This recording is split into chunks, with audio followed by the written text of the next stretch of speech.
Before the night closes, notice how softly everything you've heard is settling. Small understandings, recognizably human, find where they belong, the way snow finds the dark arms of a tree. You don't need to file or hold them. Psychology has never been a fixed map, so much as a lantern, one that glows brighter when you cup it with your hand and look closely. Tonight we trace that glow through familiar rooms, breath and body, memory and mood, the gentle mechanics of attention, the stretchiness of time, the way kindness can move through a nervous system like warm tea. Nothing here asks for effort. Let ideas behave as they wish. Let them drift, thin out, and return when they're ready. Notice what stayed with you. Perhaps the way gratitude lowers the weather of the body from thunder to mist, or how placebo sleep hints at the mind's quiet authority. Maybe the spacing of practice knowledge set down like stepping stones reassured you that learning can be slow and still be true. Perhaps something loosened when you felt how feeling colors perception. The world brightens half a shade when you soften the jaw, widen the breath, and lean your attention toward gentleness. Or maybe you smiled at the thought that a familiar song can lift an old latch, and rooms you'd forgotten you loved will open on their own. If any of this asks for shape, give it a simple one. Imagine a narrow shelf lined with small glass bottles, each labeled with a practice you can reach for in dim light. Longer exhale, soft fascination. Write it down, kindness first, move slowly, let it be unfinished. You don't need them all. Tonight, just one or two. A breath you lengthen until the heart understands. One, a sentence you write to ease a thought out of its knot, a mouthful of silence. This is how minds change. Not suddenly, not grandly, but as tides wear a stone smooth. If sleep is already tugging, follow. If you're still a little awake, we'll prepare the landing without argument and without strain. The mind believes rhythm. The body believes the order of small things. Set the scene. Dim the room by one notch. Let colors fall toward dusk. Feel the air on your cheeks cooler than the warmth under your blanket. Let the bed be shoreline and your weight the tide returning. Invite the breath in through the nose for 4, out through the nose for 6. Not perfect kind. If a thought stands in the doorway, nod to it and lengthen the exhale anyway. 2 unhurried minutes, and the heart will take the hint. Soften the face, unclench the teeth. Let the tongue rest broad on the floor of the mouth. Smooth the space between the brows as if it were linen you can press flat with a fingertip. Place the hands, one palm on chest, one on belly. Feel the upper hand move a little, the lower hand a little more. The breath a small wave traveling down and back. Give the mind a simple job. Count backward from 7 only on the exhale. 7, 6, 5. If you lose the number, smile at the loss. It means a gate is opening. If the day tries to reassemble unfinished lists, sharp-edged conversations offer it a page. Whisper inwardly, I will remember in the morning. Brains trust written promises, even imaginary ones. Or let gratitude act as physiology, not decoration. Recall 3 small kindnesses from the last 24 hours, no larger than a warm mug in your hands, and notice the cellular quiet that follows. You're not required to silence the mind. Thoughts will continue like birds after dark, occasional, soft-winged, content to move without audience. Your task is simply to lower the lamp breath by breath, muscle by muscle, thought by thought. The science works without naming. Longer exhale nudges the vagus, the hippocampus files, the amygdala steps back because someone else has offered to keep watch. Carry forward only what is light. You are not a problem to solve. You are a nervous system to soothe. When soothed, the mind remembers its clarity. When rested, it makes kinder weather. The facts we gathered are not trophies. They are tools gentle, human tools to mend the bridge between what you know and how you feel. The room is simple now. Edges blur. The bed understands its purpose and fulfills it without asking you to try.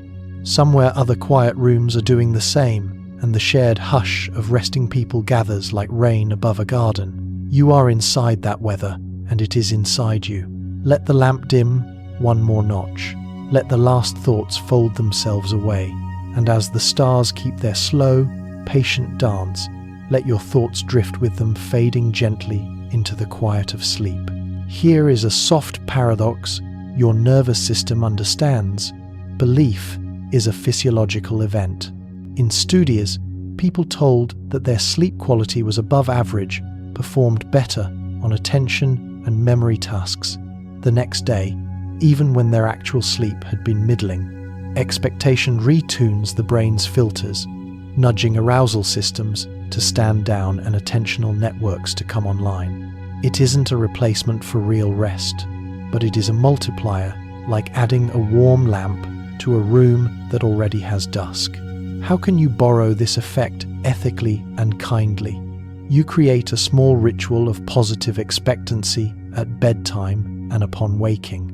At night, whisper a phrase that your body can learn to trust. Tonight will be enough.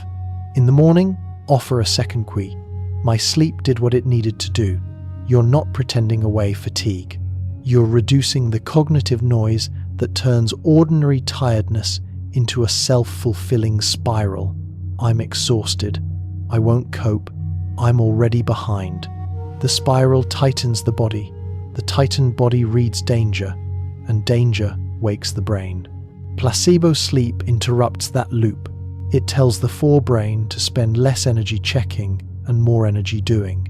It tells the autonomic system that safety is present, which relaxes respiratory and heart rate variability toward a calmer baseline. And it invites the day to be a series of solvable moments, not a test you're failing before breakfast. Try it now. Breathe in steadily. As you exhale, imagine labeling the day ahead manageable. Feel how the label softens the shoulders. Non-judgmental expectancy is not delusion, it's training. The nervous system is plastic. It learns from the tones you use. Over time, tonight will be enough becomes a cue for the whole organism to coordinate toward rest. Eyelids, diaphragm, vagus nerve, the small muscles behind the throat that settle as breath lengthens. Even if sleep was short, the belief that your body completed essential maintenance memory, consolidation, emotional sorting, cellular housekeeping, encourages the mind to give you the benefit of the doubt. And the body often meets that permission with quiet competence. Inhale, permission, exhale, enough. Gratitude is not forced cheer, it's attentional training. When you name what is working warmth on your skin, a safe roof, a steady friend, you shift the brain's searchlight from threat scanning to resource sensing. That shift is biological. Regular gratitude practices correlate with lower cortisol, steadier heart rhythms, improved sleep quality, and increased activity in brain regions linked to empathy and regulation. In simpler terms, gratitude teaches your body what safe feels like right now. At bedtime, the practice is small and precise. Choose 3 specifics, never grand, always concrete: the weight of the blanket, the clean taste of water, the message I received that made me feel seen. Speak them silently on the exhale, as if setting small stones along a path. Your system notices the particulars. Vagueness doesn't anchor. Why does this help you sleep? The stress response is a relay race between interpretation and chemistry. If the mind keeps rehearsing lack, cortisol and adrenaline jog alongside. When the mind rehearses enoughness, parasympathetic tone rises the branch of the nervous system that slows heart rate, deepens breath, and signals digestion and repair. Gratitude is a physiological permission slip. Stand down, the guard can nap. There's also a memory angle. Gratitude reframes the day's narrative from problem story to pattern story, not denial, but context. The brain consolidates what you rehearse. If the last 5 minutes of wake are a gentle inventory of sufficiency, your sleeping brain is more likely to file the day under balanced, which reduces stress. Checking. Try a mini sequence now. Inhale for 4, exhale for 6, and silently name one texture you appreciate, the cotton at my collarbone. Next breath, name one sound, the distant hush beyond the window. Next breath, one kindness, someone's effort that lightened my day. Notice the body's micro-response. A millimeter more space behind the sternum, a sense that the night, like a spacious room, has chairs to rest in. Gratitude doesn't fix everything. It rights the ship a few degrees toward calm, oft repeated. A few degrees becomes a new prevailing current. The ocean of you remembers. The facial feedback principle is quietly powerful. The muscles you move send status reports back to the brain.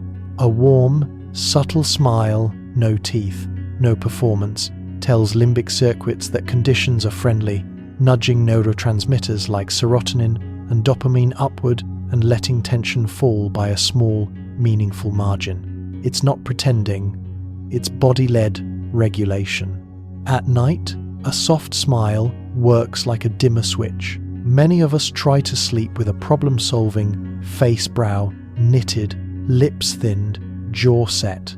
The body reads that geometry as unfinished business and keeps the guard awake. When you deliberately unfurrow the brow and let the corners of the mouth lift a millimeter, you transmit a new headline. The village is safe for now. The amygdala listens, the diaphragm loosens. Breath drops lower in the ribs. The throat opens just enough that the exhale lengthens without effort, a mechanical change that further quiets arousal. You compare the smile with eye softness. Imagine your gaze widening, as if looking across a field rather than down a tunnel. Tunnel gaze is for sprinting. Field gaze is for gracing. Your nervous system knows the difference. Let the eyes be heavy-lidded, with the attention turned inward, but wide. The combination, soft smile, soft eyes, creates a feedback loop. Muscles to brain, brain to chemistry, chemistry to muscles. Try a 60-second practice. On the inhale, feel the back of the neck lengthen. On the exhale, let the jaw hang for a heartbeat before the teeth meet again. Invite a half smile, barely there. Imagine it drawn with charcoal. Whisper inward, nothing urgent. Notice the microwave of relief as the body updates its status. Will this erase strong emotion? No, but it turns down the gain, making feelings more listenable, which is often all the system needs to drift. Over days, the body learns that bedtime carries this specific posture and phrase, and it begins to anticipate calm, the way a hand anticipates the weight of a familiar mug. In the language of your cells, posture is punctuation. A soft smile adds a period where the day was writing commas. It says, stop here, we can continue in the morning. Of all the senses, smell travels the most direct path to memory and emotion. Odors bypass much of the brain's usual relay, touching the limbic system, amygdala, hippocampus almost immediately. That's why a faint trace of rain on warm pavement can lift you into a summer you'd forgotten. Why vanilla can feel like a kitchen light at dusk. Why a whisper of someone's cologne can open a door you didn't know was still there. At night, you can use this neural shortcut as a soft rope toward rest. Choose a single comforting scent and pair it with bedtime lavender, chamomile, thether, a clean cotton pillow spray, even the neutral hush of unscented air made intentional by a slow, deliberate inhale. Keep it consistent. The brain learns associations through repetition and timing. After a week or two, that scent becomes a hinge. Smell safety, slower breath sleep. There's no need for intensity. Strong perfumes can stimulate. A feather-light hint works best. Try this. Bring the chosen scent near one easy inhale, one longer exhale. On the exhale, silently name one word you want the night to hold: softness, quiet, enough. Repeat 3 times, then put the bottle away. Ritual matters. The mind relaxes when the sequence is predictable. when the body knows what's next. You may also invite scent to shepherd memory with kindness. If the day held friction, add a gentler chapter, breathe the familiar note, and summon a small good, the warmth of the mug in your hands, a message that made you smile, the way light sat on the floor. The limbic system stitches smell and story together. Later, the scent alone can carry the soothing thread. If anxiety visits at Tressa M, return to the cue. Inhale the faintest trace, exhale as if fogging a mirror, long and quiet. Let the association do its work not by force, but by well-practiced permission. Scent says to the body what words often can't. We've been here before, and it goes well. And if sleep is already close, let the bottle rest untouched. Sometimes it's enough just to know the door is there and that it opens inward to a room where the night remembers your name. The mind hates unfinished business. Psychologists call it the Zeigarnik effect. Incomplete tasks cling to attention more fiercely than finished ones. At bedtime, those open loops hum emails unsent, conversations half had, vague plans floating like untiered balloons. You don't need to solve them now. You only need to anchor them somewhere the mind trusts. A one-page ritual is enough. Keep a small notebook, nothing precious, by the bed. Before lights out, write 2 gentle lists. Hold for morning, 3 to 5 concrete items, phrased as tiny next actions. Email Sam the 2 dates. Put socks in the bag, print form. Never fix the entire project. The brain relaxes when a task is granular and visible. Done for today, 2 or 3 honest completions, however small. Took a walk, answered Mom. Drank water. This gives closure chemicals a chance to register, the subtle glow of enough accomplished. Then draw a small box at the bottom of the page and write a sentence to your nervous system. I am off duty. The list is on duty. Close the notebook. Place a pen on top. That closing gesture is a physical period at the end of the day's sentence. Why it works. When a task has a named next step and a scheduled home, working memory doesn't have to rehearse it overnight. Cortical resources stop looping and the parasympathetic system has room to rise, heart rate softens, breath lengthens, the default mode network drifts from rumination to imagery. You'll likely sleep, not because the problems vanished, but because responsibility was transferred from your head to the page. If wakefulness returns at dose or quattro, don't renegotiate the whole day. Whisper, it's in the book. If needed, add a single line in the dark by touch one word that captures the thing, then close it again. The ritual is the remedy, not the volume of planning. Let the notebook become a small harbor. Boats can arrive at odd hours, tie a rope, and wait for dawn. You are not the harbor master at night. You are the quiet shore. Inside the theater of the mind, we are the lead. Every stumble seems loud. Every silence seems observed. Psychology calls this the spotlight effect. We overestimate how much others notice and remember our small awkwardnesses. In truth, most people are busy starring in their own play, their gaze turned inward, their lights on their stage. Why does this help at bedtime? Social worries are the late-night echo artists replaying the phrase you wish you'd said better, the glance you misread, the meeting where your heart beat too fast. The remedy is not argument, it's scale. You restore true proportions. Try a soft reframing practice. Close your eyes. Picture the moment that's buzzing. Now, expand the frame until you can see the whole room, other people's lists, their aches, their hopes, their private spotlights. Let them become 3-dimensional. Someone is hungry. Someone is thinking of a child. Someone is worried about their own stumble. Feel the brightness on you dim to a warm house light. You are still there, but part of a larger human scene. Whisper a phrase that many find freeing. It was smaller than it feels. On the next breath, they are mostly with themselves. Not as judgment, just as truth. Notice the breath deepen as the nervous system updates. The threat was social imagination, not a tiger at the door. You can add a kindness kotha. Imagine offering your earlier self a glass of water, a slower breath, and the permission to be human in public.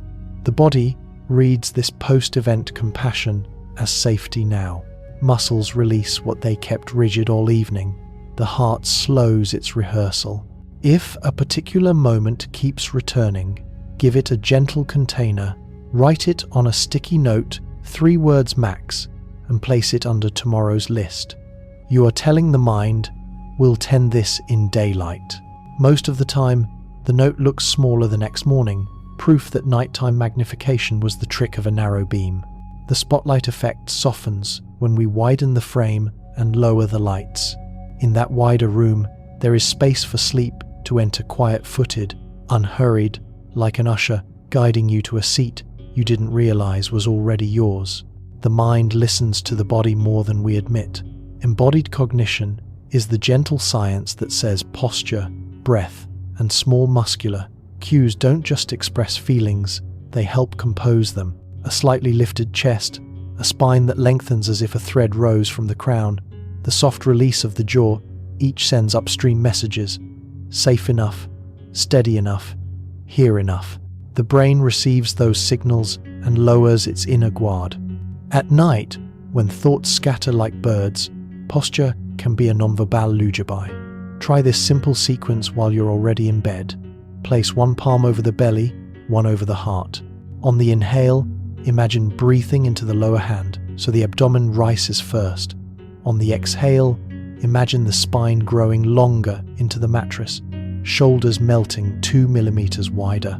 Now make a tiny adjustment, a dignified, slouchless rest, as if your ribs were smiling inward. Permission replaces vigilance. Why it works: the baroreflex, your body's pressure sensors, notices the slower, deeper belly movement and tells the autonomic nervous system to ease. The brain is endlessly practical. If the body has adopted the posture of safety, maybe the coast is clear. Your inner narrator stops scanning for plot twists. You drift toward the page where nothing urgent happens. If memories arrive uninvited, don't fight. Roll the shoulders forward, then back. Once, let the collarbones widen as though they could catch moonlight. This micro-ritual says, we can carry less now. Posture becomes punctuation, a comma instead of an exclamation mark. You are not forcing confidence. You are borrowing geometry that emotions recognize. The shape of calm teaches the feeling of calm. Bit by bit, the night leans in your favor. Hold the pose only until effort appears, then surrender into comfort again. The lesson has landed, the body remembers, and in that memory, sleep begins to unspool thread by thread, quiet, inevitably kind. There is a secret door at the corner of the mouth. Facile feedback research suggests that when we softly adopt the expression of ease, the nervous system follows. Not a grin, not a performance, just a half smile, the gentlest upward tilt, like a light turning low in a window far away. Muscles send a message through familiar pathways. We are with friends. We are after the storm, and the vagus nerve responds, lengthening the exhale, loosening the heart's drum. Try this. Let your lips part the width of a sheet of paper. Imagine the breath arriving through the edges of the smile rather than the center. Inhale for 4, exhale for 6. On the exhale, feel the space behind your cheekbones soften as if your face were unknitting. The half smile is not for anyone else. It is proprioceptive, poetry, quiet signals from skin to brainstem. If skepticism knocks, that's welcome. We're not faking joy. We're sending safety cues that the body interprets like a familiar lullaby. The amygdala, seeing a face that matches peace, lowers its questions. Cortisol takes a step back. Serotonin has a seat on the porch. You are still you, still real. You've just dimmed the stage lights so the orchestra can play in a lower key. You can pair the half smile with a word you only think, never say. Something steady, home, hush, already. On each breath out, let that word ride the air like a small boat. 10 breaths are enough to tilt the current. If sadness is present, keep it. The half smile is not a denial, it is a container. Grief sleeps better when someone keeps watch at the door. Your face is that lantern, soft, constant, human. And when the practice feels complete, let the mouth return to neutral. The body has learned the route. You can always come back by memory, the way the corners lifted as if listening for distant shorebirds, the way the chest answered by floating, then settling, the way time widened and urgency dissolved into a lake without wind. The brain keeps time. Offer it a steady rhythm, and it will often choose to sway along. This is entrainment neural activity sinking gently to external patterns. For sleep, we can curate the night's soundtrack so the mind stops improvising and starts drifting with the tide. 3 textures help: pink noise, slow tempo, and whisper detail. Pink noise, the hush of rain through leaves, a fan far away, ocean breath on a long shore, spreads energy more evenly across frequencies than white noise. It feels rounder, more natural. Played quietly, it masks the sharp edges of the world adore, a distant car, and gives the auditory system permission to idle. Imagine laying your thoughts in a basket and letting the rain carry the basket steadily downstream. Slow tempo, around 60-70 beats per minute, mirrors a resting heart. Choose music without surprise, long pads, soft piano, low strings. Let it arrive as background weather rather than a story. The limbic system enjoys patterns. When nothing startles, it retires to the balcony. Heart rate variability improves. Breath and pulse find each other and walk home together. Whisper detail, the careful textures some call ASMR, can be a doorway for certain minds. Not everyone responds, and that's fine. But for those who do, gentle, close mic sounds, paper turning, soft consonants, the sound of a brush across cloth, can trigger a tingling relaxation wave that travels from scalp to spine. It's less about the content, more about attentive care signaled by sound. The nervous system hears safe hands and loosens its grip. Build a tiny audio ritual. 2 minutes of pink noise. Then a low drone that fades by 10% every few minutes, then silence scheduled by a timer. Tell yourself, when the sound ends, I float. Repetition trains the bridge sound to sleep until the first raindrops already feel like a yawn. If you share a room, use a speaker at barely their volume or a pillow speaker so quiet it belongs only to your side of the night. Let the music be the smallest current, just enough to organize the water, and if you wake at Tressa, skip the lyrics. Return to rain, to ocean, to fan. Let the ear rest on something round and even. Before long, the brain remembers the dance 2 steps in, 1 long sigh out, and you're moving again with the slow procession of the dark. When you're ready, we'll wander next into breath pacing, memory's gentle edits, and the art of mental reappraisal, 3 soft tools for turning down the mind's dimmer switch without ever forcing the night. For now, listen to the room's hush, notice the exhale lengthen by a heartbeat, and let the dark become a friend who knows the way. Breath is the body's oldest lullaby.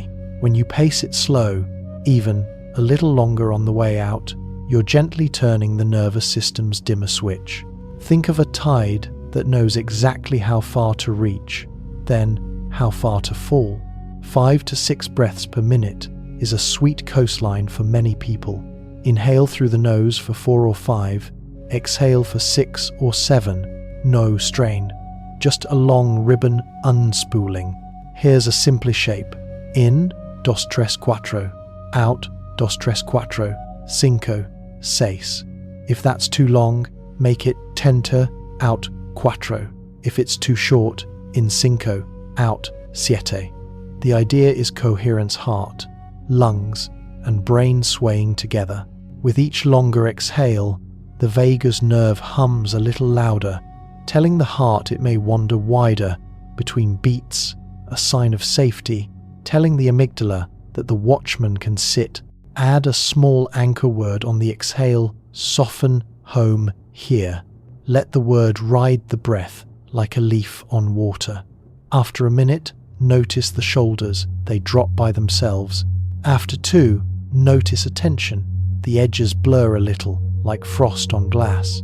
After 3, the room seems bigger and time moves with a slower wrist. If thoughts crowd the doorway, give them a bench. Picture a chalkboard where they write themselves, quickly and kindly, and then smudge to grey as you breathe out. Or imagine each thought as a paper boat you place into a stream that flows from your nose to your navel on the exhale. You don't push the boats away, you escort them downstream. Let the jaw slacken as if unhooking from the day. Let the breath arrive lower, swelling the belly first, then the ribs, then the collarbones last bottom to top, like filling a tall vase. On the way out, reverse the pour. Collarbones, ribs, belly, 2 or 3 rounds. And you've taught the diaphragm a song without words. Breath pacing doesn't force sleep.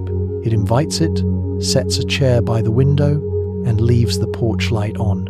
When sleep is ready, it knows the path one more long exhale, and the door opens. Memory is not a museum, it is a studio.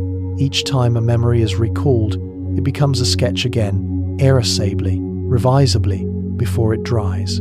This is called reconsolidation. At night, especially as you drift, the mind sifts through the day's canvases. Bright scenes get framed, smudged ones fade. Some are laid aside with a note that says, "Finish later." You can help the curator. 10 minutes before lights out, perform a gentle closure ritual. Fold a page in a notebook and write 3 headings: kept, learned, left on the porch. Under kept, jot a single line about something worth carrying forward, a kind word, a solved knot, the way the sky looked like spilled milk. Under learned, note a course correction next time.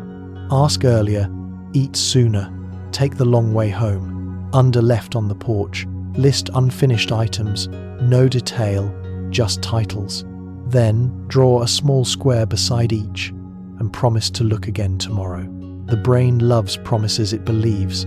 This tiny ledger eases the zygonic tension of open loops. The body needn't clutch at them in the dark.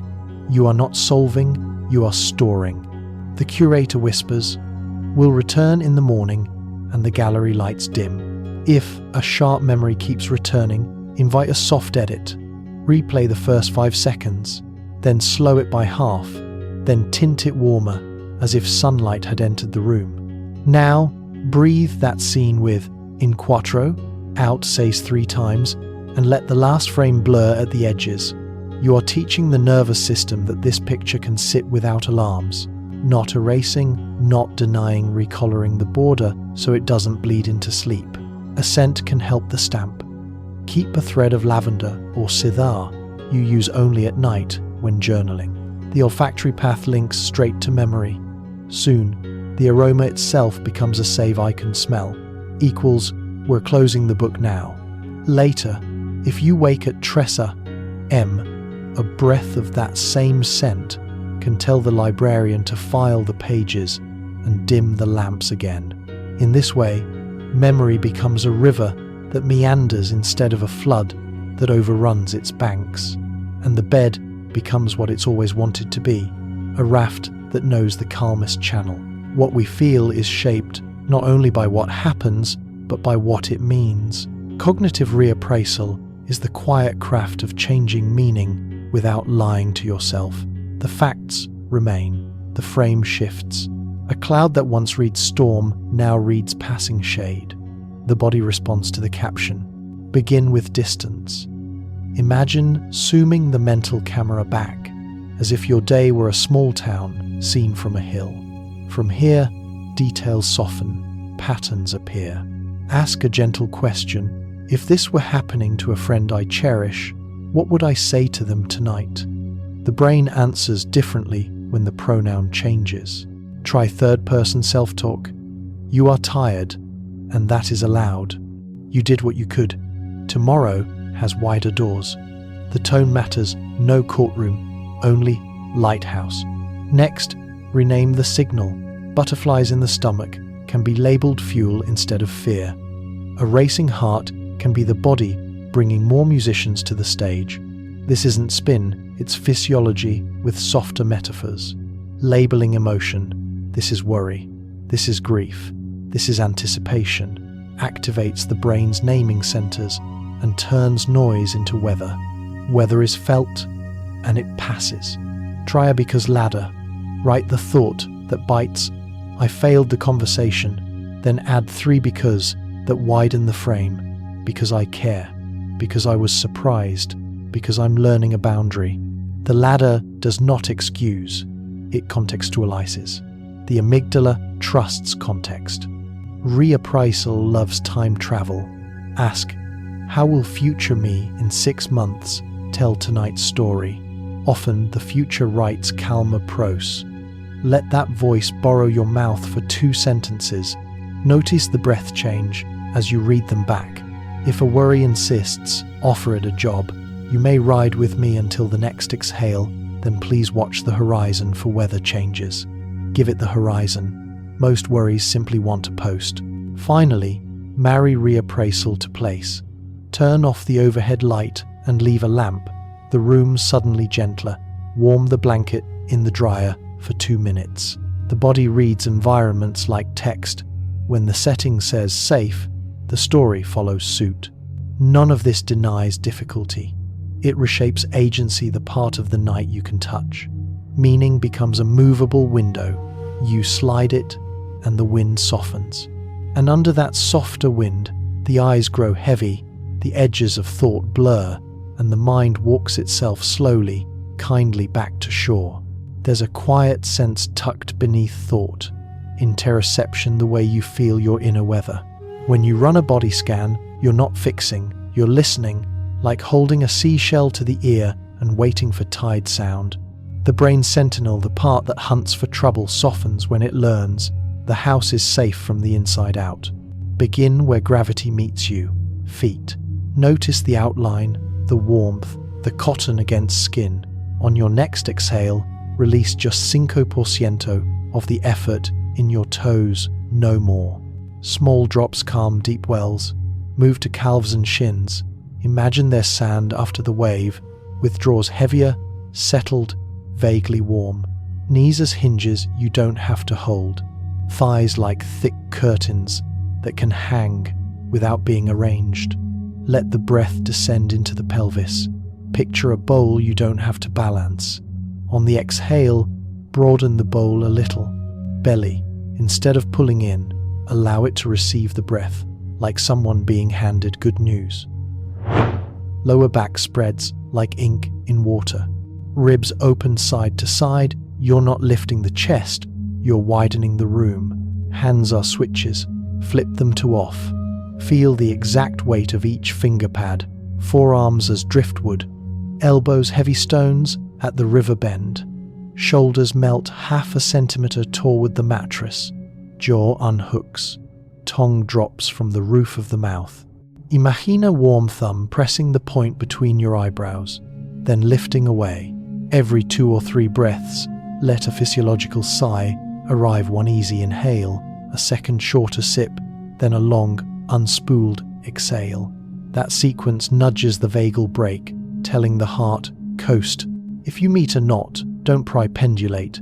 Focus on a comfortable spot for 2 breaths, then visit the knot for 1, then back. Safety, then challenge, then safety again. The nervous system learns by contrast. As you finish, gather the whole body in one view, as if, from a soft camera above, an outline cradled by dark water, breath-making slow rings. You do nothing heroic.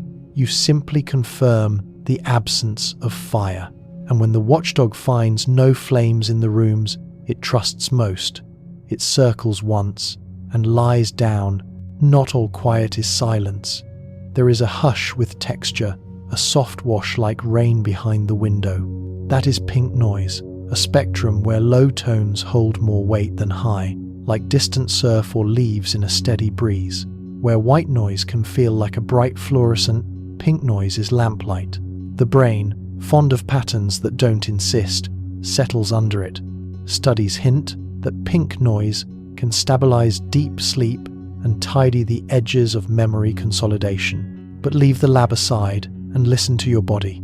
Constant, gentle, non-lyrical sound reduces the salience of sudden peaks footsteps in the hall, a faucet drip, the motorcycle 2 streets away. The auditory gate learns, this is the meadow, and stops leaping at every rustle.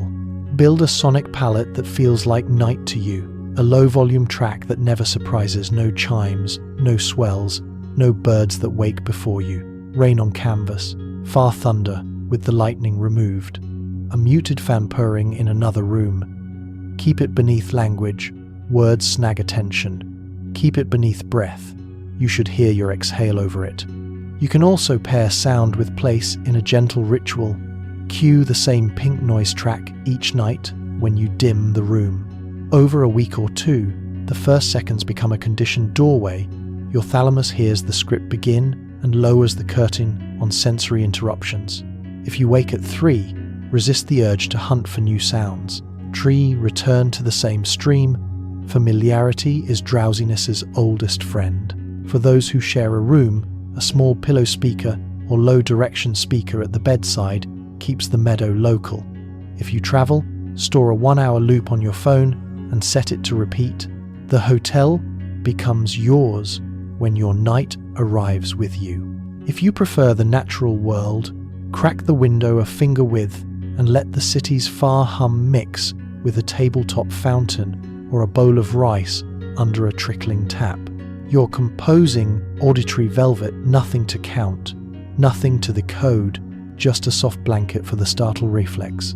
As the minutes gather, pink noise becomes less something you hear and more something you are in a room within the room, and the mind, grateful for a ceiling it can't quite see, lowers itself and sleeps. Worry loves sequels. It strings scenes together, builds a plot, casts you as both writer and audience. The trick is to give the storyteller a task it cannot turn into narrative. Enter the cognitive shuffle, also called serial diverse imagining. It's the mental equivalent of pouring bright, harmless confetti through a keyhole until the lock forgets it was a lock. Here's how. Choose a seed letter, say B. On the inhale, see a banjo. On the exhale, a blueberry. Next breath, a bus stop. Then blanket, bucket, beetle, bakery. No scenes, no stories, no people you know, objects only, briefly lit, then gone. Keep them unrelated on purpose. If your mind starts to connect them, the beetle crawls into the bakery. Cut the thread kindly and pick another B word. After 10 or so, switch letters. This matters because the brain's sleep gate opens when attention scatters across benign, low arousal imagery. Rumination requires continuity. You're breaking it into safe fragments. Each image is a firefly, noticed, admired, released. If a difficult thought arrives, and it will bow to it, name it, 1 word, and return to the alphabet. You're not running away, you are changing lanes to a road where worry can't keep up. Add texture to keep the sensorium busy without inviting plot. When you picture blanket, let your fingers feel the weave. Blueberry gets a dusky bloom on its skin. Bus stop has a cool metal bench. Keep each for 1 breath, 2 at most. Short holds help the prefrontal cortex loosen its grip. If letters feel tight, do categories. Things that float, leaf, cork, cloud. Things that glow, ember, jellyfish, exit sign. Things that hum, bees, fridge, power line. Or walk A to Z with anything non-personal. Tumble gladly. The missteps are invitations. The brain grows drowsy as it searches gently. Pair the shuffle with, in quattro, outsays. On the exhale, let the picture fade to charcoal like a Polaroid in reverse. If you hit a blank, smile from the inside. Emptiness is the point, and rest there until the next odd little object volunteers. Most nights, the cognitive shuffle ends mid-alphabet. You won't remember where. That's success. You gave the storyteller a toy box of solitary pieces. Without a plot to grip, it drops the pen. And in that plotless field, bright specks, soft breath, the mind at last forgets to be awake. Rumination is a traveler who packs everything for a 1-hour trip. By bedtime, your mind is carrying extra shoes, old maps, the weather of next week. The weight keeps you upright. Cognitive offloading, placing thoughts into the world instead of looping them inside, lightens the load enough for sleep to find you. Use a 2-minute ritual. Keep a small card and pen where the pillow can see them. Sit up just enough to change the angle of your breathing. Draw 3 quiet headings. Must. 2 or 3 non-negotiables for tomorrow. Can wait. Tasks you'll revisit afternoon. Grateful. 1 small good thing from today.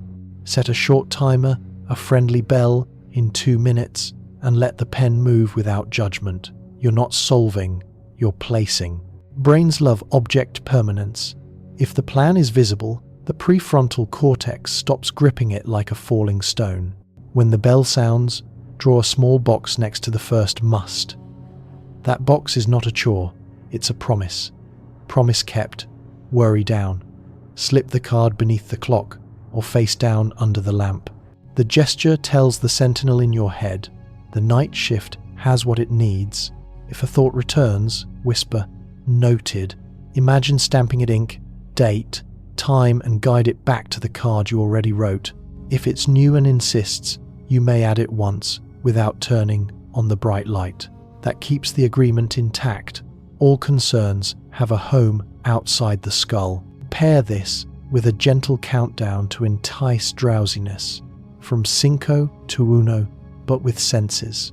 5. See the dim room as a soft vignette. 4. Hear the hush fan, night traffic, your breath. 3. Feel fabric, mattress, gravity. 2. Smell, the quiet cotton, wood, clean skin. 1. Taste neutral, the mouth at rest. When you reach 1, let the numbers dissolve like chalk in rain. If they reappear, you're already halfway to dreams. What you've done is simple and neurological.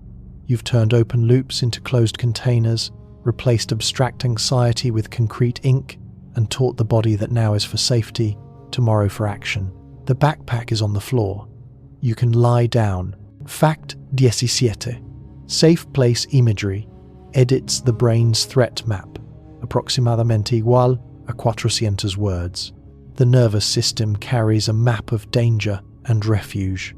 At night, that map can blur, corridors lengthen, shadows grow meanings. Safe place imagery redraws the map before sleep, painting a harbour so familiar the vigilance system stops scanning the horizon. Choose or build a place where nothing is required of you. It may be true, your grandmother's kitchen, a pier at blue dusk, or crafted a library carved into a cliff, lamps breathing amber.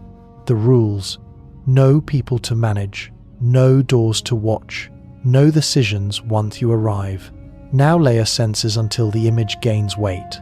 Sight: pick 3 collars, perhaps river green, candle gold, slate blue. Place them with intention. The rug, the lamp, the window's evening. Sound: a clock with a slow hand. Surf that doesn't reach your feet. Leaves making a soft syllable over and over. Temperature: not room air, but skin air, the exact degree at your wrists. Texture: the chair has nap, the mug has a chip your thumb knows.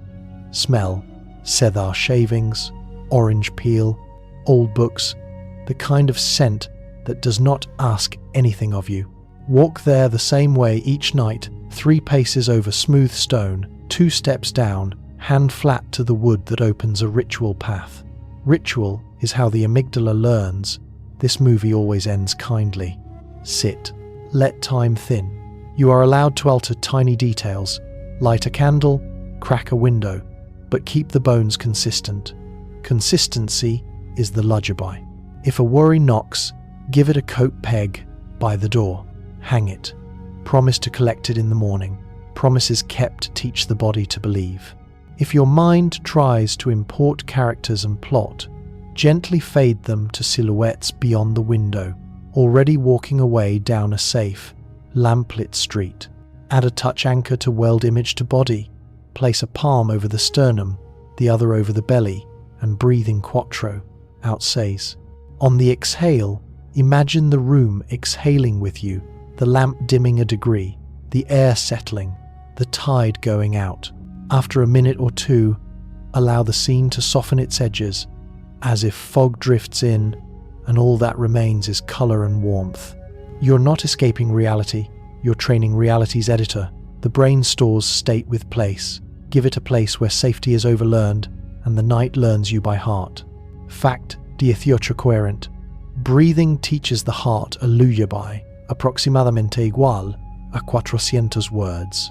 Under the story of thought, there is a metronome. When breath and heartbeat entrain moving in gentle partnership, the body broadcasts a single, steady message, safe enough to sleep. Coherent breathing is that conversation in its simplest form. Aim for 5 to 6 breaths per minute about in cinco, out cinco, or in quattro, out seis, if exhale heavy feels right. You don't need perfection, you need evenness. Imagine breathing through a drinking straw at the base of the throat, slow and quiet. Let the belly lead, ribs widen, chest move last and least. Place one hand over the heart, one over the navel, a biofeedback loop you can feel. Layer a soft phrase to ride the breath, something the mind won't argue with. In, here, out, now, I receive. Out, I release. Quiet, out, deeper. Whisper internally. The goal is rhythm, not meaning. On each exhale, imagine a tiny drop of weight added to the limbs, as if someone is laying warm towels over your shins, then your thighs, then your forearms. Gravity becomes a blanket. If the mind wanders, minds do, don't tug it back. Turn the head of attention like a kind host returning a guest to their seat. Add a low hum on the last second of exhale when restlessness spikes. The hum lengthens the out-breath, vibrates the sinuses, and nudges the vagus nerve, a doorbell for calm. Feel how the hum ripples beneath the palm on your chest. Feel how, after 3 or 4, the heart begins to agree. Use gentle numbers only as scaffolding. Count up to 5 on inhale, down to 1 on exhale. Then let numbers blur to a metered sway. If you need a visual, picture a paper boat rocking in slow tide, left on inhale, right on exhale, smaller each cycle, or see a pendulum narrow to stillness. 2 minutes is often enough to change the room inside the ribs. If wakefulness returns at Tressa M, don't negotiate with it. Roll to one side, palm to sternum, and resume in quattro. Out seis with the whisper you chose before. The body remembers faster the second time. Coherent breathing isn't coercion, it's permission. You offer rhythm, the heart answers with range, the nervous system hears a song it learned before language. And as those systems stack into harmony, thoughts thin, eyelids weigh, and night accepts you as one of its own. Sleep begins like twilight inside the body. The core cools, while the edges, hands and feet grow a little warmer, opening tiny blood vessels to release heat. This inward sunset is guided by circadian chemistry. Melatonin rises as evening unfolds, and by simple physics. When heat drifts outward, drowsiness drifts in. You can invite that drift with small, kind rituals. Lower the room to a cool, cave-soft temperature, often somewhere around 17, 19 grados Celsius, 66 grados Fahrenheit feels right, but trust comfort over numbers. Keep your neck and shoulders warm, even as the air is cool. The contrast tells the brain, safe shelter, gentle night. If your feet feel like icy stones that won't stop thinking, pull on thin socks for 10 minutes, then slip them off as you fade warming. The distal skin opens the body's radiators and coaxes core heat outward. A warm bath or shower an hour before bed works by paradox. You heat the skin, blood flows to the surface, you step out, and your core temperature drops more quickly, mimicking the natural slope into sleep. Imagine a steam writing slow cursive on a mirror, then disappearing. That's what the heat is doing in you arriving, and then letting go. If late thoughts cling, make a tea of temperature instead of taste. Hold a mug you barely sip. Let the warmth soak your palms, wrists, and the thin skin over your knuckles. You're teaching the vessels to open without filling the stomach. On the bedside table, keep water cool but not cold. Ice can startle. Coolness simply nods. Bedding matters less than microclimate. A lighter duvet plus a breathable blanket you can fold back with one sleepy hand creates choice without wakefulness. If you share a bed with a son in December sleeper, try a separate top layer so your seasons can coexist. When you turn out the light, picture a lantern at your sternum dimming a notch every breath. Feel heat sliding toward your fingers and toes, a tide that goes out and does not hurry back.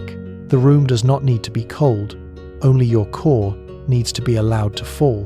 In that soft falling, the nervous system stops guarding the campfire and the night takes its watch. Your auditory system never fully closes, even in dreams.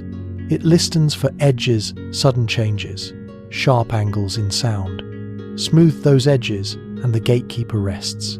That's why pink noise, gentle, low-tilted static, rain on leaves, distant surf, and the hush of a fan feel like someone stroking a cat the right way. Think of sound as texture. White noise is chalk dust in sunlight bright, even. Pink noise is dusk more weight in the low tones, fewer glittering highs. The spectrum slopes where the heartbeat is happiest. It masks intrusions. The truck 2 streets away, a cabinet settling without asking your attention to sit upright. If pink feels too warm, brown noise is the velvet version, deeper still. Try each for a minute at the lowest effective volume. The goal is not to hear, but to not notice. Language can be a lullaby if it's cadenced.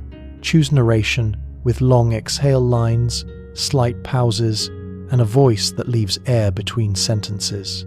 ASMR works for many because the microscopic becomes macroscopic, fingers on paper, a page turning, breath near but not invading. If whispers wake your vigilance, swap to non-linguistic loops, a train far off, a fountain 3 courtyards away. The brain loves predictability. Repetition becomes a kindness. Build a sound ladder you can climb down each night. 5 minutes of something slightly interesting, a familiar, gentle podcast. Shift to pink noise with rain. Fade to near silence, fan or air at a whisper. Let each rung be softer than the last. Your attention descends without noticing the stairs. If you share walls with the world, place a small speaker behind your headboard, pointed up so sound rises like steam, not forward like wind. Avoid earbuds for sleep. Let the ears belong to the pillow.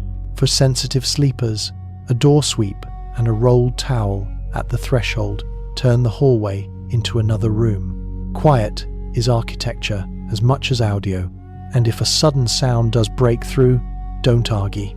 On the next 3 breaths, lengthen the exhale by a second and pair it with a phrase. In, safe, out, softer. Imagine the sound falling into rain. Every noise becomes a drop. Every drop joins a sheet, and sheets become the ocean, which is always sleeping even when it moves. There is a small trick door in the house of wakefulness, paradoxical intention. When the mind is tangled in "I must sleep," that command tightens like a fist. Muscles hold, eyes grip the dark, and the clock becomes a drum. The paradox invites you to stop trying to sleep and try, instead, to stay awake quietly, gently, without light or effort. The fist forgets it is a fist. Hair's the shape of it, Lie down as usual. Set every condition for rest, but when the thoughts begin to check the door locks of sleep, change the assignment.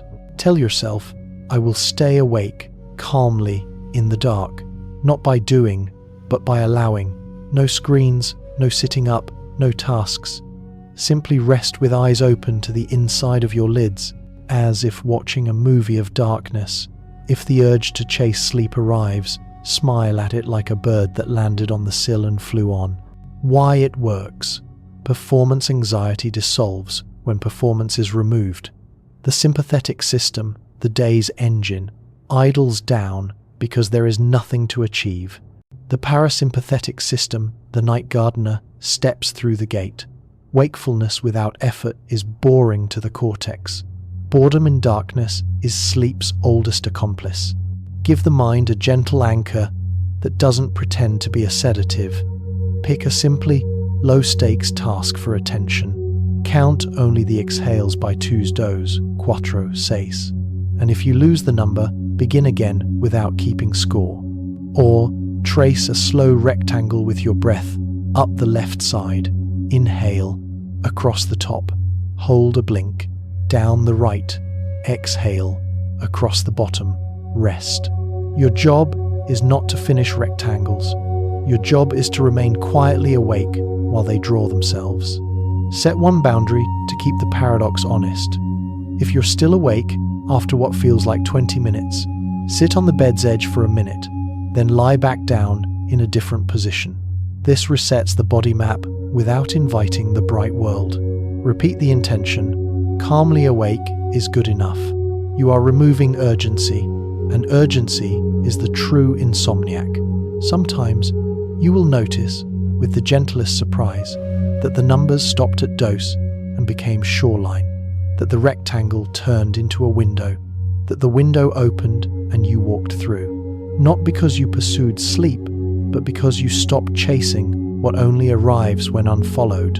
And as the stars continue their slow, endless dance, you can let your thoughts drift with them, fading gently into the quiet of sleep.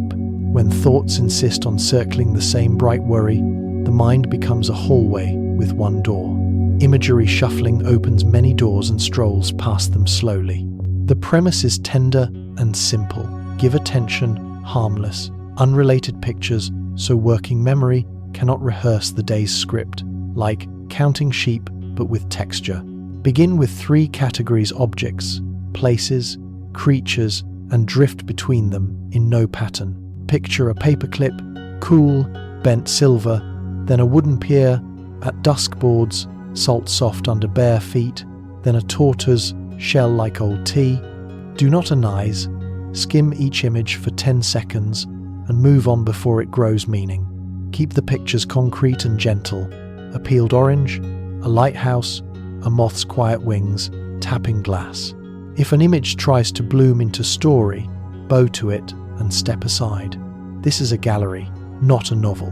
Why it works. Worry is a loop.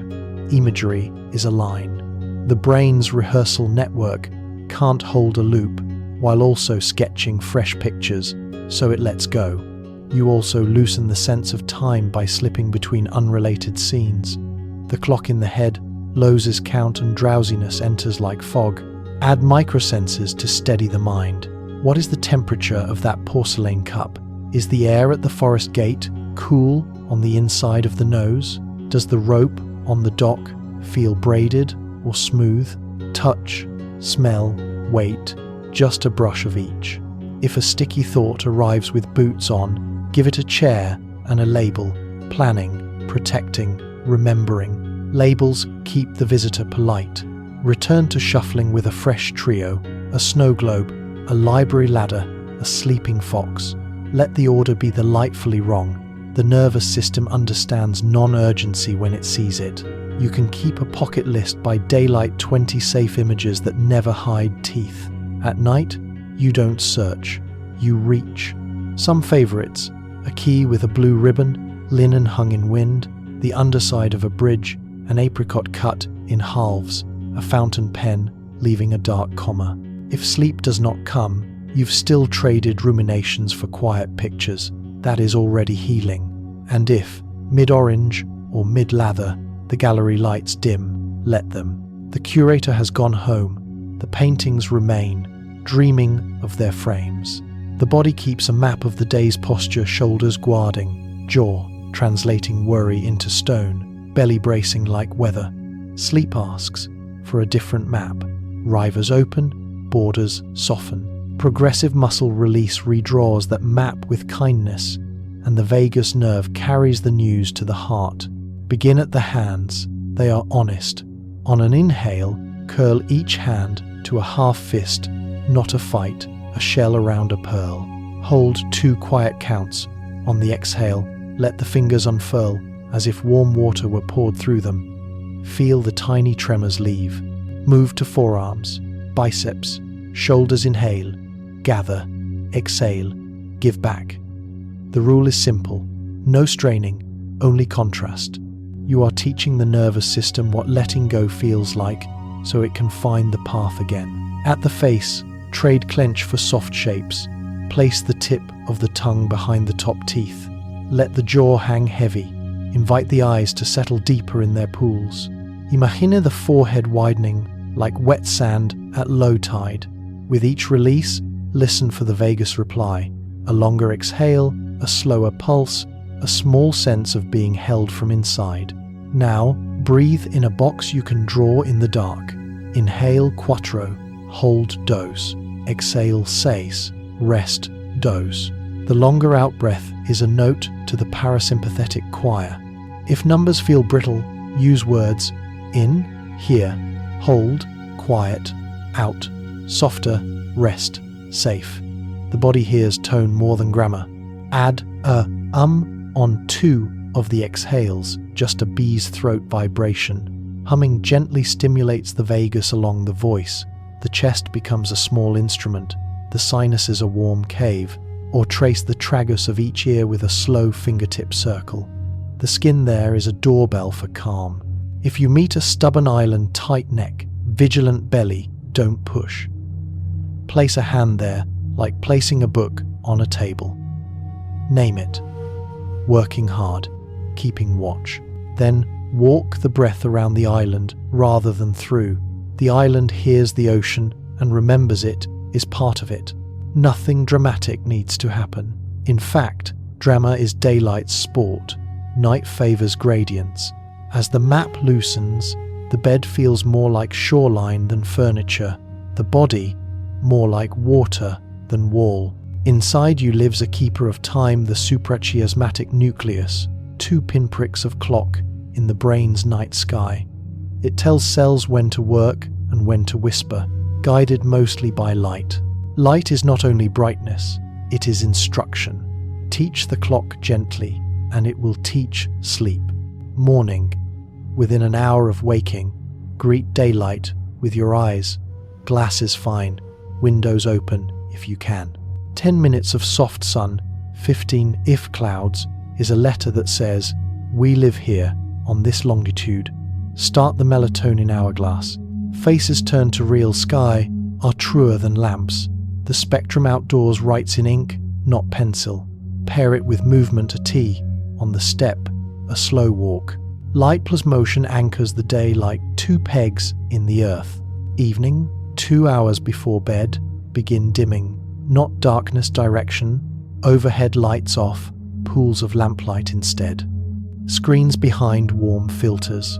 Hold them at heart, height or lower, so light doesn't rain straight into circadian soil. Think of light as whether your brain reads. Noon is summer, midnight is winter. You're building autumn. If you must meet a bright rectangle late, make it a smaller moon. Reduce size, distance, and time. Lower bluish content, warmth on, increase contrast. Eyes don't work as hard. Even better, let audio take the wheel, eyes closed, words listened. The body believes the lids. Your house can learn the lullaby with you. A cheap plug-in dimmer turns lamps into sunsets. A smart bulb that fades across 30 minutes teaches the room to exhale first. The bedroom asks for velvet dark shade leaks with a towel, dash lights with a sticker star. Leave a string-like constellation in the hallway if night walking needs a sky. Remember, timing is most of light's power. A bright kitchen at DSP emies louder to the clock than a small phone at 9. A gentle candle hour, even with an electric candle, tells ancient parts of you that wolves and debts are not at the door. If anxiety spikes at lights out, don't slam to black. Step down in 3 acts. Ceiling lamp almost dark. Give the mind exits, not traps. And if sleep slips, return to your own dawn. Tomorrow, meet the day with eyes open to the sky, and by evening your cells will remember. The clock is patient, like a lighthouse keeping time with waves. Teach it the horizon, and it will draw one for you each night, thin, silver, and easy to cross. Big feelings arrive like weather, full sky, sudden wind. Instinct says, fight the storm or pretend it isn't raining. The nervous system prefers a third path, name the cloud. In psychology, this is affect labeling, putting a short, kind word to the feeling in the body. It sounds too small to matter, yet even brief labels have been shown to lower amygdala reactivity and invite the prefrontal steadier to the scene. In simple terms, words cradle waves. Do it like this. Pause and scan for place before you search for cause. Tightness in chest, heat behind eyes, jaw like a fist. Then place a soft label beside the sensation, not on your identity. Anxious energy, sadness moving, tired and proud. Hyphens help. They thread complexity into one gentle bead. The tone matters. Say it like you'd speak to a child who just woke from a dream, low, slow, unquestioning. Add color if that helps the mind see. Storm blue worry, amber ease, ash gray grumble. Color bypasses debate. It meets the limbic system in pictures. You can also hold the feeling with shape words. Prickly, foggy, square. The goal is not accuracy, it is companionship.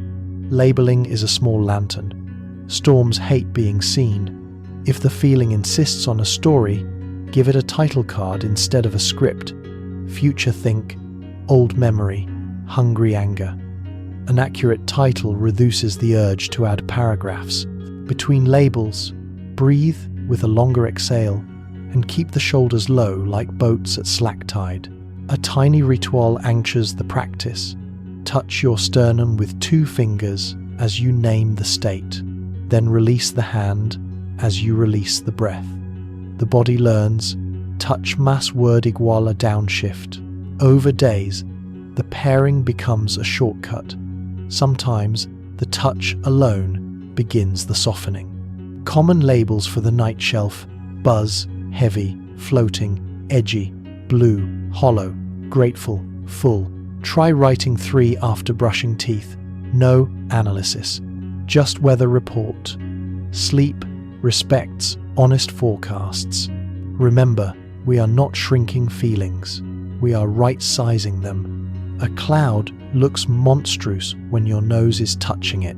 Step back with a word, and you can see not only its edges, but also the space around it, which is larger and yours. Rituals are clocks you can touch. They tell the body what time it is when numbers can't. The nervous system loves predictable sequences, same steps, same order, same tone, because predictability whispers safety. Each night, a small liturgy, 15 to 30 unhurried minutes, can become a metronome that slows the whole orchestra. Design it with senses first. Choose one scent for evenings, only lavender, cedar, or simply the clean linen of your pillow, and let it appear at the same chapter each night. Pick one sound, a single playlist, rain at low volume, or a fan's white hush. Add one texture, a soft robe, a knit throw, a cool ceramic cup. Consistency turns these cues into conditioned calm. The vagus nerve learns the chorus before the lyrics. Structure it in 3 acts. Act 1, unwind, 10 minutes. Dim lights, put devices on airplane or do not disturb. Tidy 3 small things, only a cup, a book, a chair, Minimal order lowers background vigilance. Let warm water touch wrists and face. Temperature is a language the brain believes. Act 2. Downshift these minutes. Brew something clear and kind, chamomile, mint, or simply warm water with a slice of pear. Read one page of something gentle, poem, small essay, or trace a slow box breath in the air. Inhale quattro, hold dose, exhale seis, rest dose. A 2-minute stretch calves, hips, shoulders, tells muscles they will not be drafted tonight. Act 3. Nest 5-10 minutes. In bed, perform the same tiny sequence. Place phone face down outside reach. Turn pillow once to the cool side. Adjust blanket edge at the ankle. Whisper a line you keep for this moment. Nothing left to do, only to be. Then light audit. Any stray glow becomes a star under a sticker or a sleeve. Optional anchors deepen the cue chain. A weighted blanket, even light pressure signals containment. A small journal for 3 lines, 1 done, 1 felt, 1 kind thing tomorrow. A drop of oil on wrists you only use at night. Over a week, these links become a path. Over a month, a groove. Over a season, a spell the body casts for you. Ritual is not drama, it is tide. Keep it simple enough to keep, and if you miss a step, forgive quickly. The seer still knows how to come in. The mind is a diligent shopkeeper who hates leaving ledgers open. This is the Zygarnik echo unfinished tasks. We can hush the shop by creating a tomorrow shelf, a place outside the body where lists can live while you sleep. Begin with a single-page paper if you can, to meet the senses. Draw 3 soft boxes. Mostini, the 1 or 2 actions that truly require you tomorrow. Might light small stones you could move if energy is kind. Hold, safe. Ideas, worries, calls, ingredients, captured, not carried. Set a timer for 5 minutes. Empty pockets of the mind. The email you're ghosting, the battery you meant to charge, that phrase you don't want to lose. Write fast without grammar. When the timer rings, cap the pen a miniature closing ceremony. Look once at the must box and draw a small square beside each item. Tomorrow you will tick it. Tonight you will not. Now, add a kind sentence to the page, addressed to your future self. Morning me, you've got this. Start with kettle, then the first square.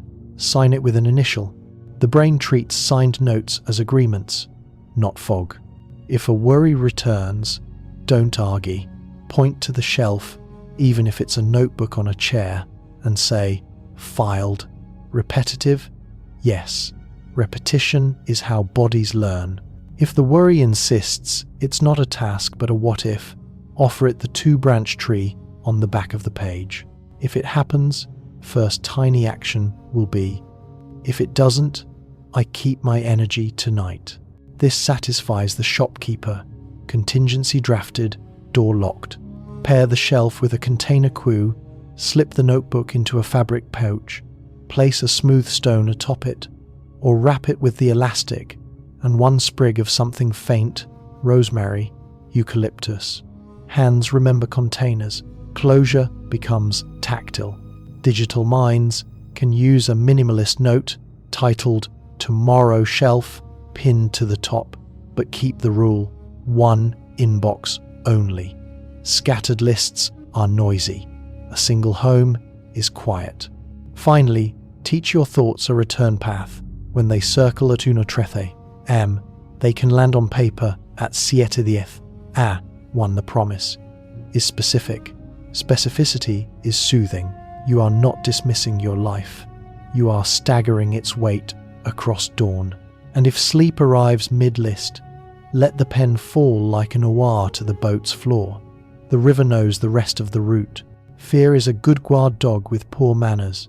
It barks at leaves and shadows, then scares itself with the sound. One way to retrain it is micro-exposure, meeting a feared cue in gentle, measured sips until the body updates its map from danger to manageable. Think of it as walking into cold water, 1 breath at a time. Begin by drawing a ladder 10 rungs from easiest to speciest. If social fear is the C, the lowest rung might be making eye contact with the barista. The highest, speaking in a small meeting. Give each rung a number from 0 10 for how activating it feels tonight. Choose anything tres cuatro of 10. We're not hunting dragons, we're feeding butterflies. Set a timer for 2 minutes. During those minutes, approach the queue. Keep your exhale longer than your inhale, and keep your shoulders heavy like wet towels. Let the body have its say. Flutter, heat, small tremor, curiosity over combat. When the timer ends, step away and do something neutral. Sip water. Name 5 blue objects. Straighten a pillow. This is the pendulum. In, then out. The nervous system learns. I can go there and come back. Repeat the same rung for a few evenings until the number drops. Write a small note beneath it. Heart climbed. I stayed. Exhale helped. The dog learns faster when praised. If a rung spikes past 5, shrink it, cut the time in half. Or bring a buffer, a friend, a familiar bench, an exit plan you won't need. Micro-bravery isn't performance. It's tuition for safety, paid in coins, not bills. Pair the practice with a gentle anchor, a pebble in your pocket, a line you whisper. Body, you may sing, I will steer. Over weeks, the ladder becomes a pier. You can walk farther without waves stealing your breath. Over months, the pier needs fewer boards. Night is a kind teacher for this work. Streets are quieter, consequences feel smaller, the self-story softens. Choose one rung after your evening tea, then close the journal with a palm and say, lesson kept.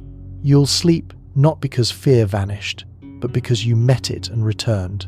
And returning is what tells the guard dog, home is safe. The brain keeps tides you can't see, ultradian rhythms, cycles of roughly 90 minutes, where alertness rises, crests, and ebbs. In the crest, focus gathers like light in a lens. At the ebb, yawns and fidgets arrive to collect their tax. Many of us fight the ebb with more brightness, more caffeine, more tabs. The wiser move is to surf. Design your day as pairs, one focused work tide, up to 90 minutes, followed by a short shore, 20 minutes. In the work tide, choose one task with a simple definition of done. Reduce a visual noise, 2 apps only, phone on airplane, desk like a quiet beach. Set a soft timer. Then settle your breath to a quatraces cadence, in for 4, out for 6, and begin. Watch for the crest, somewhere around the middle. Time thins, edges blur. You forget to check the clock. When the ebb arrives, eyes gritty, attention scattering, stop on purpose. The pause is not failure, it is physiology, asking to be met. During shore time, the non-screen recovery, water, window, short walk, light stretch, a minute of palming, warm hands over closed eyes. 10 minutes done well returns more clarity than 34 minutes done poorly. Stack 3 pairs and you've respected 3 tides, often the humane limit for deep work in a day. If life won't allow a full 90, try 50 más 10 or 25 más 5. The shape matters less than the contrast. Focused on, then deliberately off. Brains love contrast. It creates edges for memory and ease. Evenings have their own tide. About 90 minutes before your chosen bedtime, start a wind down ultradian. Dim, slow, repetitive. Your ritual from earlier facts fits here. Protect it like a harbour. Screens can live outside this tide unless they hold the very lullaby that calms you. The body learns. This rhythm equals rest. If a day goes sideways, forgive it. Tides ignore calendars. Start the next small pair where you are. Surfing is not about taming the ocean. It's about learning its pulse and placing your board where the water already wants to carry you. Many of us try to improve by tightening the voice inside, sharper rules, harsher commentary, little courts convened at midnight. The research and the body agree on something gentler. Self-compassion changes behavior more reliably than self-criticism because it keeps the nervous system within reach of learning. Think of self-compassion as 3 threads braided quietly. Mindful noticing, this hurts, this is stress. No dramatics, no minimization. Weather report, common humanity, others feel this too. I'm not a broken exception, I'm a person. Kind action, given reality, what is the next supportive step? The pivot lives between step 2 and 3, from shame to stewardship. Shame says, fix yourself or else. Stewardship says, care for yourself so you can grow. The first constricts the breath and narrows attention. The second widens both, giving the prefrontal cortex room to plan. Practice with a microscript when you notice the inner critic clearing its throat. Hand to chest. Slow exhale. Of course you're tense. Today was heavy. Others would be too. What is one kindly useful action? Then choose a step that is small and specific. Fill a glass. Open the draft. Text one honest sentence. Lay out shoes for morning. Kindness here is not permission to avoid. It is fuel to approach. Add friction to the critic's entrance. Imagine a doorframe labeled "Only Constructive Voices." When criticism arrives without a next step, it waits outside. If it offers a step, it may enter, but it must lower its volume. Bodies obey tone more than content. A short, nightly ritual can proof your motivation for tomorrow. Write 1 compassionate apology to yourself for something you're carrying. 1 gratitude for effort, not outcome. And 1 pledge, a tiny, testably next step. Sign with initials. Close the page. You've replaced a verdict with a contract. Why this works for sleep. The critic's currency is arousal. It keeps systems lit. Compassion's currency is containment. It tells the amygdala, we are held. Held systems learn, and learning systems change. In the morning, you'll step toward the life you want, not because you punished the night, but because you befriended it. Be gentle, yes, and be precise. Kindness that names the next stone is not softness, it is engineering for the soul. Emotions arrive like weather, sometimes a mist, sometimes a squall. One gentle instrument you already carry is labeling, putting a simply accurate name to what's moving through you. When you say sadness, irritation, grief, anticipation, the brain shifts activity from alarm regions toward language and regulation networks. The storm is still a storm, but now you're holding a map. Start small. As sensations rise, heat in the face, tightness in the chest, buzzing under the skin, whisper a 2-word phrase. Anger here, lonely here, proud here. Not I am anger, only anger is here. That inch of distance matters. It turns identity into observation, which is kinder to the nervous system. Refine the palette. Many of us know only 4 crayons: mad, sad, glad, scared. Add shades: resentful, tender, bittersweet, frazzled, wistful, keyed up, relieved, hollow, grateful, tired. The more precise the word, the more precisely the body can downshift. Ambiguous threat becomes specific experience, and specificity is easier to soothe. Pair the label with a somatic note. Restless, mass fluttering stomach. Shame, mass collapsing shoulders. Calm, mass warm forearms. This keeps you anchored in the present instead of the mind's archive of old stories. If the feeling swells, repeat the label on exhale long, unhurried, like you're placing a tag on a drifting balloon. Each exhale says, noticed, not neglected, felt, not fused. When words resist, use metaphor. There's a small blackbird in my ribs, a heavy coat on my back, a soft blue fog behind my eyes. Metaphor is language's bridge to sensation. It lets the left and right hemispheres hold the same rope. For sleep, try a 3-step tuck-in. Uno, scan from brow to toes and name the top 2 emotions. bless each one with a sentence. Of course you're here. Tonight was full. Tress. Breathe 4 slow rounds, repeating the word that needs company most. You're not arguing with yourself. You're sitting beside yourself, which is often all the body has been asking. You may notice, after a minute or two, the edges soften. The storm hasn't forgotten you. It has felt understood, and understood weather tends to pass. Calm can be mechanical in the sweetest way.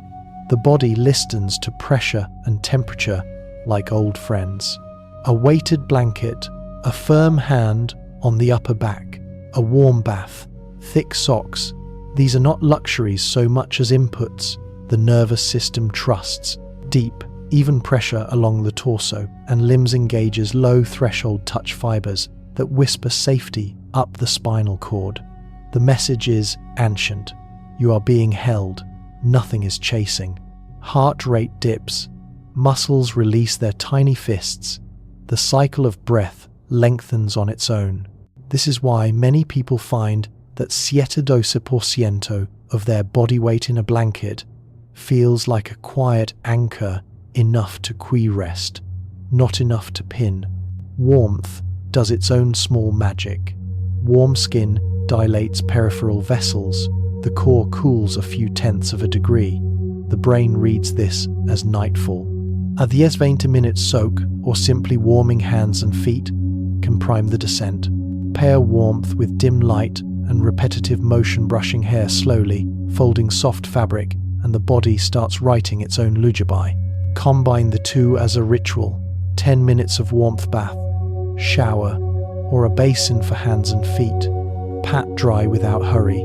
Light lotion as a slow touch practice. Then the weighted blanket across hips and thighs, not the whole chest if breath feels confined. Add gravity points, a pillow across the pelvis, another against the shins. The body adores contact maps. If full blankets aren't available, build a makeshift kit. A heavy hard cover across the stomach during reading. A rolled towel tucked along the sides of the ribs. A warmed rice sock across the forearms. A robe with some weight in the hem. It's the consistent, gentle pressure that matters, not the brand. Notice the order of operations. Pressure first, then breath. Once the body senses holding, it permits longer exhales. Try a 4-7-8 drift. Inhale 4, hold 7, exhale 8 for 3 rounds, then release the counts and keep only the long exhale. If holding feels edgy tonight, skip it. Keep the inhale smaller than the exhale and let the blanket be the main teacher. There's a reason infants calm under swaddles and adults melt under a hug. We are pressure-sensing creatures in warm blood. Offer the signals, and the body remembers the old instruction: soften now. Your head is a brilliant workbench, not a storage unit. Sleep struggles when the bench is cluttered with unshelved parts, to-dos, half ideas, social puzzles, names, numbers. Cognitive offloading is simply moving what you're holding onto paper or into tools so the mind can return to its craft. Stitching today into memory and tomorrow into readiness.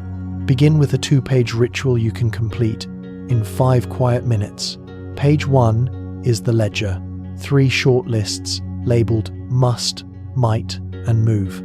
Under must, write the 1 to 3 actions that truly require your energy tomorrow. Under might, park helpful extras, errands, emails, small edges. Under move, copy anything you've been dragging from day to day. Seeing it migrate tells the truth. Either lower the bar or break it smaller. When the lists exist outside your skull, your hippocampus can stand down. Page 2 is the basket. A free scatter of anything: sticky phrases, anxieties, flashes of memory, a sentence you want to send. No grammar, no order. Think of it as emptying pockets after travel. When a thought argues, "But don't forget me," reassure it with ink. You are written. You will be met. Add 3 little seals at the end. a calendar glance, so dates and times live somewhere trusted. A staging move, lay out the file, fill the water bottle, place the book at the chair. Bodies, love, visible cues. A permission line you sign. E.G.H. have stored what matters. Night crew, take it from here. Tuck the notebook where you can reach without sitting up. If a worry wakes you at dosa, don't negotiate with it, transcribe it. One line, eyes barely open, then palm to page as if closing a small door. For the digital among us, keep tools simple and separate. One app for tasks, one for events, one for notes. Night is not for toggling, it's for placement. If screens wind you, use index cards or sticky notes and process them in the morning. The goal is trusted capture now, clean sorting later. You'll know it's working when your mind starts offering fewer reminders and more imagery as you drift soft, non-verbal scenes of bridges, stairwells, rivers. That's the brain switching from management to making, from the day's noise to the night's slow workshop. Offload the cargo, and the ship rests easier on the water, rocking you toward the dark, patient shore. Attention has a posture, and your eyes set it. When the gaze is tight and narrow, locked to a glowing rectangle or a stubborn thought, the body reads, pursuit, sympathetic, arousal hums, breath steps, shallow. But when the gaze becomes soft and wide, letting the periphery back in, the body hears a different message. No chase, no threat. Shoulders fall a notch. The exhale lengthens without instruction. Try a 2-minute horizon practice before sleep. Sit or lie where you can look several feet away, across the room, toward a dim corner or the soft edge of a curtain. Let your focus become unfocused, not an object, but the space around objects. Notice motion at the edges, the slow sway of fabric, the quiet flicker of shadow. Invite the periphery like opening drapes around your attention. If the eyes want to blink slower, let them. If they want to close, let the lids be half-mast heavy curtains with light seeping through. Lower the chin a few degrees. This tiny tilt shortens the visual field and can calm reflexive scanning. Relax the tongue from the roof of the mouth. It will often slide the breath deeper without effort. Then try eye breaths. Inhale as the eyes softly widen to include more room. Exhale as they soften further, lids drooping a little. 3 rounds are plenty. If the mind insists on content, give it gentle geometry. Trace the outline of the window, the baseboard, the arc of a chair back, slow, unhurried lines. On the exhale, let the shape fade like chalk after rain. You're teaching your attention to rest on form without story. Screens narrow us, corridors narrow us, worry narrows us most of all. Soft eyes is a way back to field a mammal's ancestral ease, sensing broadly rather than drilling down. Hunters need a tight beam. Resting animals keep panorama. At night, you are allowed to be a resting animal. If darkness hides the room, imagine you're standing at the edge of a wide lake at dusk. Let your inner gaze spread over water until it meets the far shore, then beyond it. On each exhale, widen 1 more inch. When the breath gets quiet enough that you can hear its fabric rub against the world, close the eyes fully and keep the wide feeling inside. The body will understand. You have stepped out of the tunnel. There is space again. It is safe to loosen. Ritual is a pattern you can hold when the day feels slippery. It doesn't need incense or ceremony, just repeatable steps that cue the brain. We've been here. We know what to do. Predictability lowers uncertainty, and uncertainty is a quiet accelerant of stress. Think of a ritual as edges for the water. The water is your evening. The edges are 3 to 7 actions done in the same order, at roughly the same time, with kind attention. The power isn't in the objects, it's in the sequence. Folding a blanket the same way, rinsing a cup, dimming a lamp, brushing hair with 12 slow strokes, placing a book face down. These become anchors in the current. Design yours like a soft equation. Qui comfort close. Que one unmistakable signal that the day is ending. Switch a lamp from white to warm amber. Turn a single page of a calendar. Place your phone on a low shelf and cover it with a cloth. Comfort 2 to 4 sensory acts that the body trusts. Wash hands in warm water. Lotion the forearms. A sip of something non-caffeinated. 3 shoulder rolls. 1 minute of calf stretch against a wall. Move slowly enough to notice texture and temperature. Ritual is attention, not speed. Close. 1 final gesture that means doors latched, perhaps tracing a figure 8 on the bedsheet with your fingertip, or tapping the headboard twice. Gentle punctuation. If worry arrives mid-ritual, include it. Pause and say, "You can walk this loop with me." Keep moving through the steps. Repetition tells the limbic system nothing novel is being demanded. We're safe enough to be boring. Boring is mercy at night. You can build micro-rituals for thresholds. A 3-second breath at doorways. Palms briefly together before opening email. A hand over heart when you switch the bedside lamp. Collect these like pebbles. They add up to a path. When travel or illness breaks routine, keep 1 shard, the scent you carry, the lotion stroke, the lamp key. The nervous system recognizes fragments. Even a shard can be a key. Over time, rituals become muscle memory for calm. The body learns that when the cup is rinsed and the blanket folded, the next chapter is softer. You're not compelling sleep. You're setting table and light so sleep feels welcome to come sit. The mind that contends all day, tabs, tasks, tiny decisions, uses directed attention, a finite fuel. Nature offers a different kind of holding, soft fascination, leaves moving, water repeating, clouds assembling and dispersing, patterns complex enough to engage, gentle enough not to tax. In that balance, attention quietly replenishes. You do not need a forest. A houseplant safari will do. Trace the ribs of a leaf with your eyes. Notice the pale seam where new growth pushes out. Watch how light pools in the concave green. A 12-second gaze at a photograph of moss can lower your shoulders a millimeter. A minute of an ocean video can lengthen your exhale by 1 beat. Tiny, but the nervous system counts in tiny. Try a 3-breath meadow anywhere. Breath 1, look for 3 greens, even if they're paint, fabric, a book spine. Breath 2, find 1 curve, a mug handle, the arc of a lamp.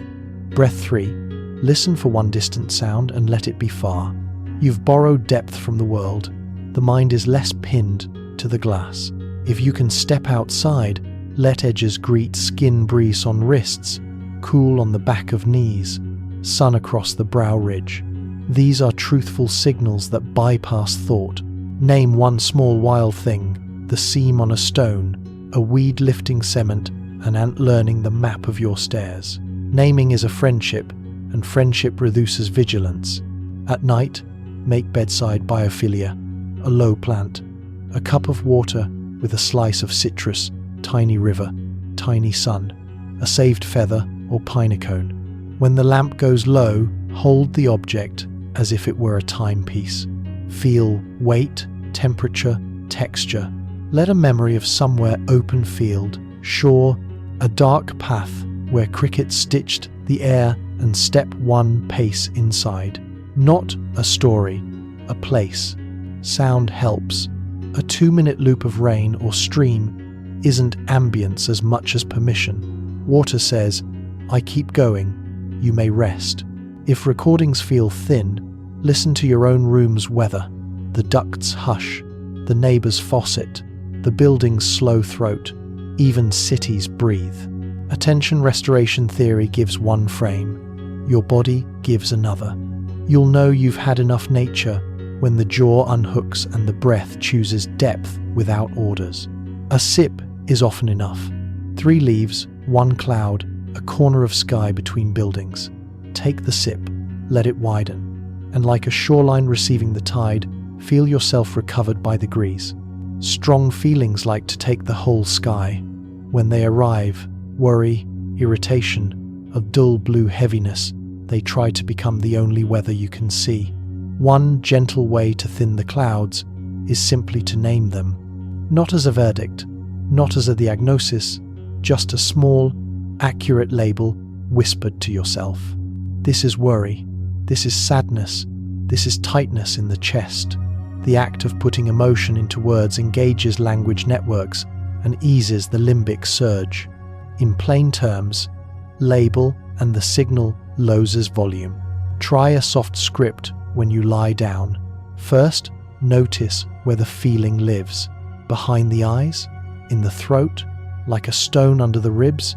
Then offer it a two-word name: restless energy, tender grief, thin fear. Next, add kindness, and it makes sense. That last phrase is important. The body relaxes when it hears. It is not wrong for feeling what it feels. If the mind pushes back, but why? But how long?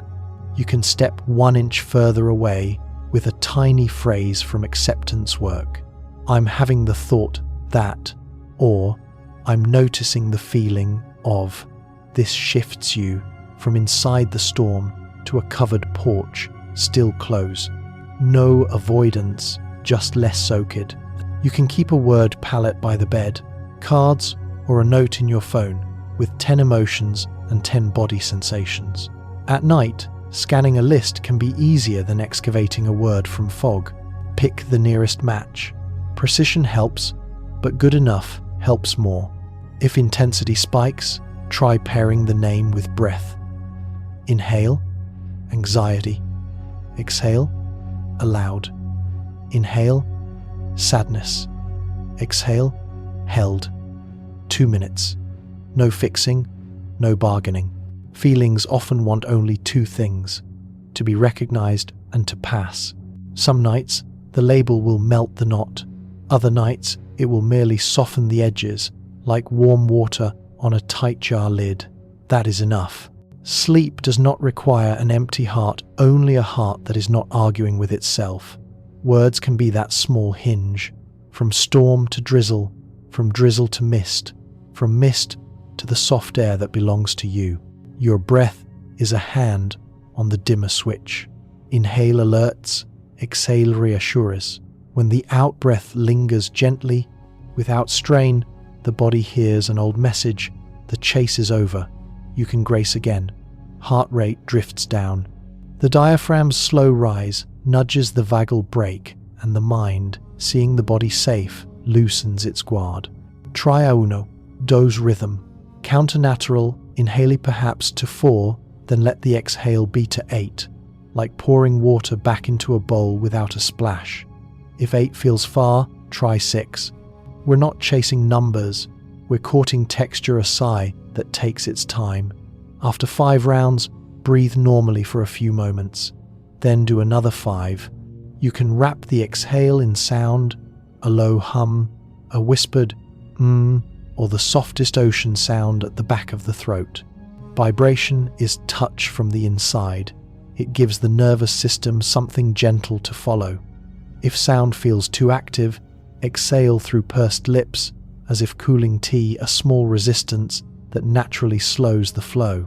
Add shape if the mind wants pictures. Inhale, trace a short side of an invisible rectangle. Exhale, trace the long side. Round the corners, go slow.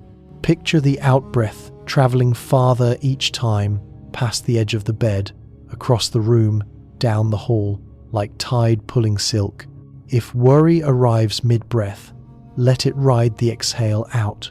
We're not pushing it away, we're giving it a boat and a current. Between rounds, notice tiny proofs of settling. The jaw an ounce heavier, the tongue looser in the mouth, the eyes happy to float half-lidded. A few notes of kindness. Never force air out until you're empty. Let the belly rise on the inhale without parade. Let it fall on the exhale like a book closing. If dizziness visits, shorten the counts. If numbers feel brittle, use words instead. In open out, soften. In here, out now. Breath is the original lullaby. Long before language, this rhythm meant home. At night, you can return to it, 10 slow rivers moving through you until the room enlarges and the clocks grow quiet, and the body, convinced by your patience, lets go. Thoughts love to present as commands, urgent, true you. But a thought is a sound in the head, an image, a quick sentence on a dark screen. When you practice cognitive diffusion, you don't argue or obey. You notice. Space appears. The knot loosens. Begin with a small move. Add the phrase, "I'm having the thought that," in front of whatever is loud. "I'm having the thought that I messed up today." Repeat it 3 times, slower, like you're placing a label on a jar. Feel the shift. The sentence steps an inch away from identity and becomes content. Content can pass. Next, change the font of the thought. Hear it in a cartoon voice, see it printed on a leaf floating by. Imagine it scrolling on a marquee and then flickering out. We're not mocking ourselves. We're reminding the nervous system that a thought is an event, not a prison. Try the bus stop image. You're seated on a bench at night. Buses arrive, each one a theme. Worry, planning, replay, what if. Doors sigh open. You don't get on. You place a hand on your knee. Feel fabric, weight, warmth. Buses come and go. Streetlights hold. You remain. After a while, even the busiest route runs fewer trips. If a thought refuses to leave, give it time on purpose. Whisper, "You may walk with me for 5 minutes." Set a gentle timer. Let the thought say its piece while you slowly do your sleep ritual. When the timer chimes, bow to it and say, "We'll talk at 10 tomorrow." Put a blank card with its title on your nightstand under a small stone. Literal weight, literal promise. The mind relaxes when it believes you have a container. Pair diffusion with sensation. As the thought speaks, find one anchor. The cool sheet on your forearm, the pulse in your thumb, the distant refrigerator hum. Keep half an ear on the anchor, half on the thought. Like listening through a doorway, the body learns a new rule. We can feel and think without being kidnapped. Some nights, the mind will still put on its circus. That's all right. Your job is not to silence every performer. Your job is to be the ring of light on the ground, steady, generous, watching the acts come and go until the tent darkens, the sawdust settles, and even the biggest thought yawns, curls beside you, and sleeps. Memory does not float alone. It anchors to context, the smells, textures, and tiny sounds that surround an experience. Psychologists call this context-dependent memory. Recall improves when the present matches the setting in which learning or relaxing first occurred. At night, you can let this bias work for you. Build a sleep signature, 3 or 4 gentle cues that always arrive in the same order, like lanterns lighting a familiar path. Choose simply anchors, a scent, 2 drops of lavender or cedar on a cotton square, a texture, the same soft throw at your feet, a sound, a 10-minute track of distant rain, always the same recording, ending in silence, and one gesture, perhaps placing your right palm over the heart and the left hand on the belly for 3 slow breaths. Keep them small, repeatably, and only for bedtime. For a week, begin your wind down with the exact sequence. Do not use the scent during the day. Do not play that rain while you work. Repetition teaches the nervous system. These signals mean we are safe enough to release the day. Soon, the cues will do the leaning for you like a river, remembering its banks, guiding attention from bright to dim without argument.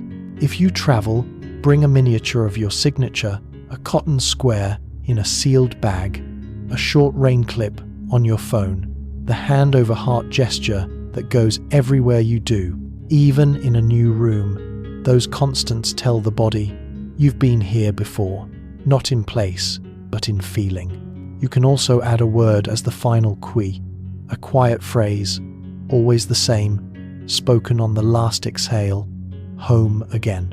The brain loves pairings. word to breath, breath to scent, scent to fabric, fabric to rest. Over time, the chain pulls itself. Some nights will still be noisy. That's all right. Light the lanterns anyway, stand in their glow for a while. The mind may not yield at once, but the body remembers. And when the body remembers, the rest of you has permission to follow, like a flock turning in air, all at once, toward the dark meadow that waits. Rumination is the mind looping a song with no chorus. One way to soften the loop is paradoxical. Make one small plan, then set it down.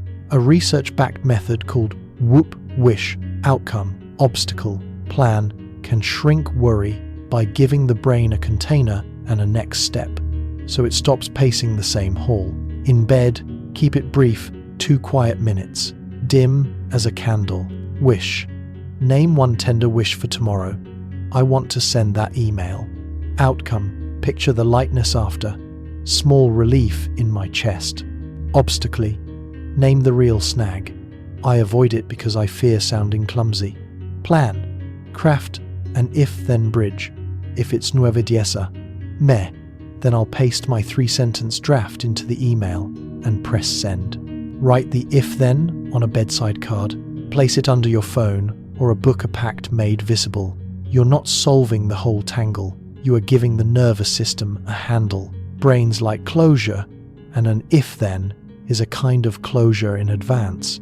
A tiny path already drawn across tomorrow's grass. If more worries arrive, offer each a single whoop or promise them a time. 10:30 am 20 minutes. Bring your lists then. Put a blank card with that appointment beneath a smooth stone. The stone matters. Weight tells the body the promise is real. Pair the plan with breath. Inhale, prepare, exhale enough for tonight. Then, allow the unfinished things to be unfinished on purpose, not by accident. There is a profound quiet in scheduled care. You are not abandoning your concerns.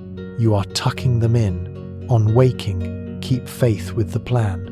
When the clock kisses the if-then moment, do the very small action, even imperfectly. Each kept promise teaches the mind that night is safe. Problems rest in their baskets until morning, and morning keeps its word. Some evenings, the loop will argue for one more spin. Smile at it, show it the card, feel the stone, whisper, we're held. Then, let the room grow wider as the plan takes your worry's hand and walks it softly to the door. The body listens to the tone of your inner voice. Harshness tightens the jaw, thins the breath, pricks the heart with small needles. Kindness real, unpretended tilts the chemistry. The other way, cortisol eases, the vagal brake engages, warmth returns to the fingers. This is the quiet medicine of self-compassion, not indulgence, not excuses, just the way you would speak to someone you dearly love who is having a difficult night. Try the 3-line ritual. First, mindfulness, name what is here without drama. This is a tough moment.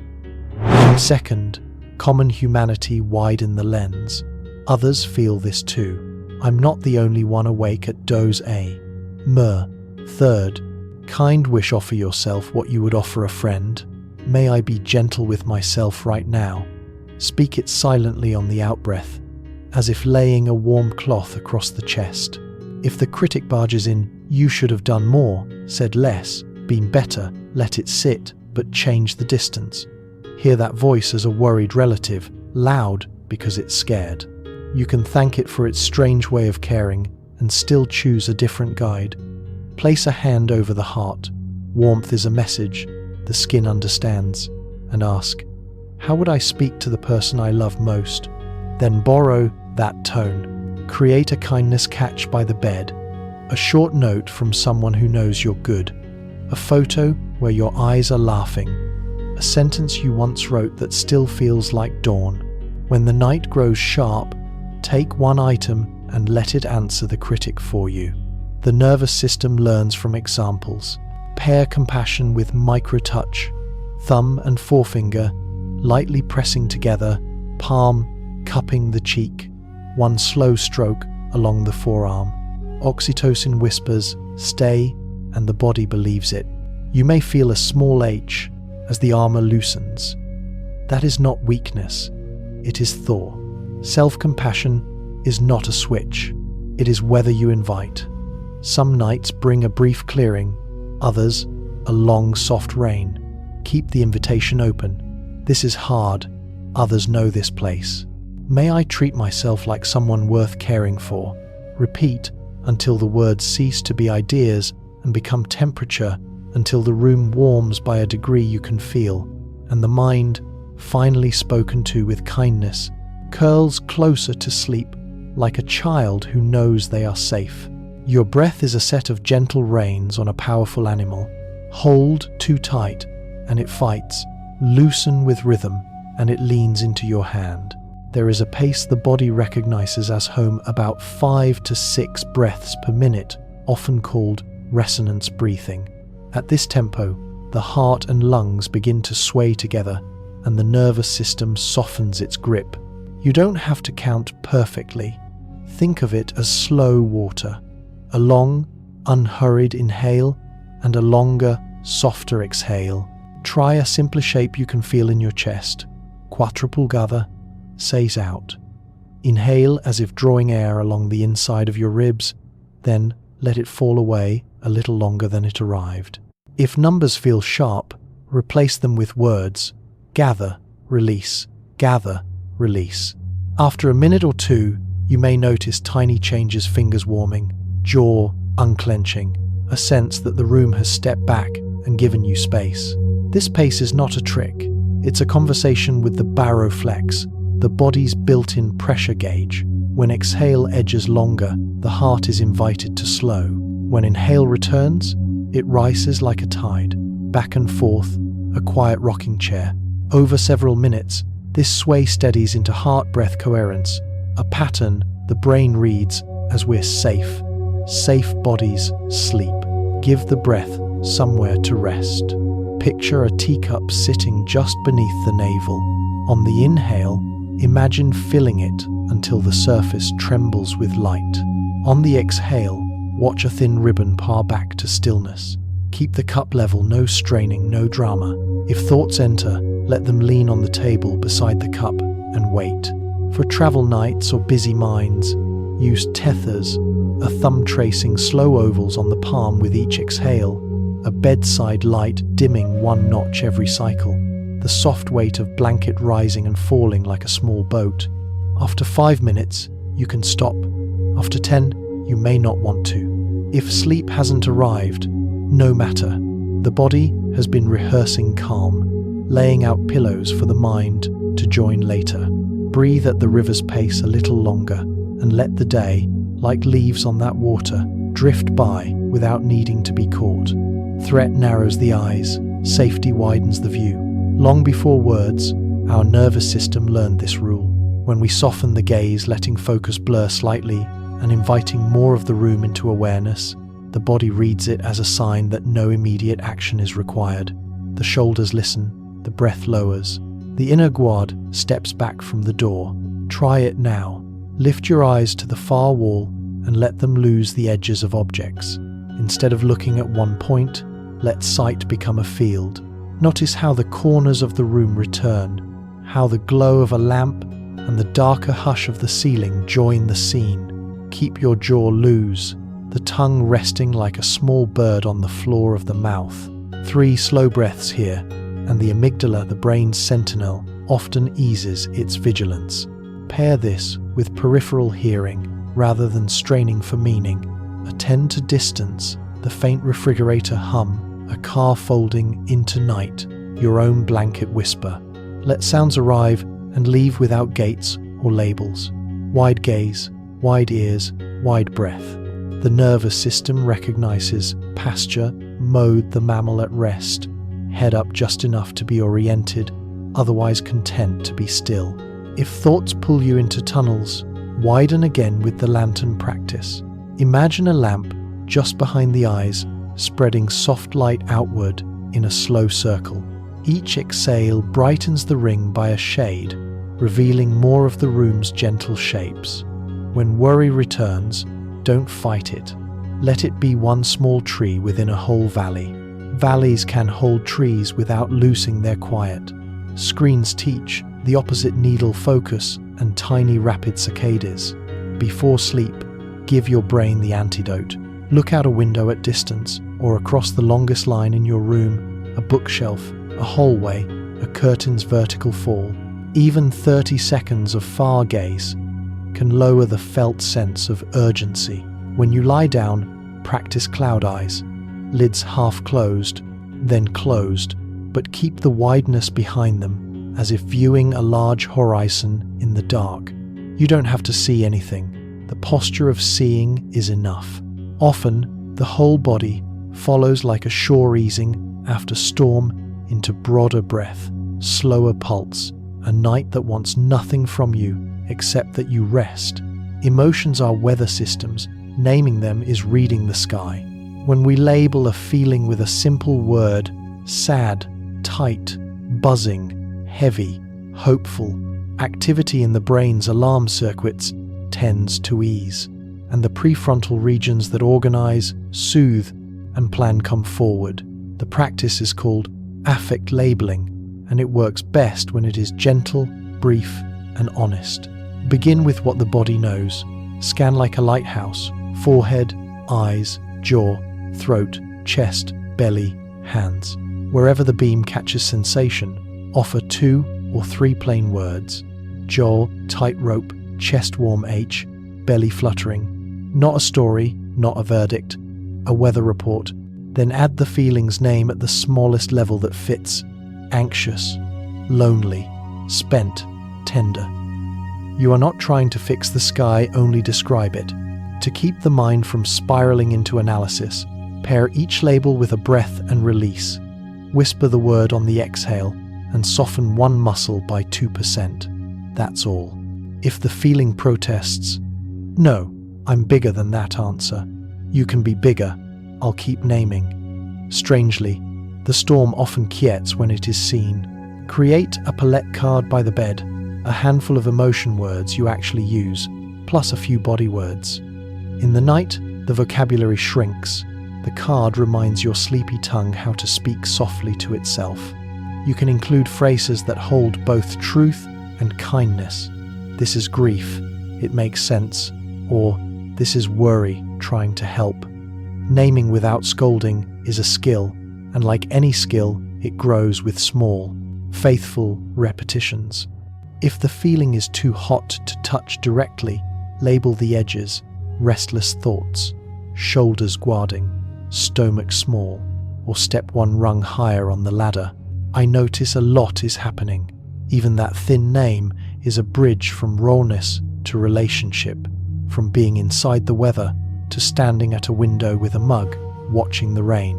Finish with a kind instruction that fits the label. For tight, lengthen, exhale. For empty, place a warm hand on the belly. For jittery, press feet into the mattress and feel the bed press back. Then let the words fade. You have told the sky you see it. Often, that is enough for the clouds to drift, for the wind to soften, and for sleep to step forward, barefoot, through the quiet grass. Rumination is a small wheel that thinks it's an engine. It spins and spins, believing motion equals progress. But the mind is not a garage. It is a sky.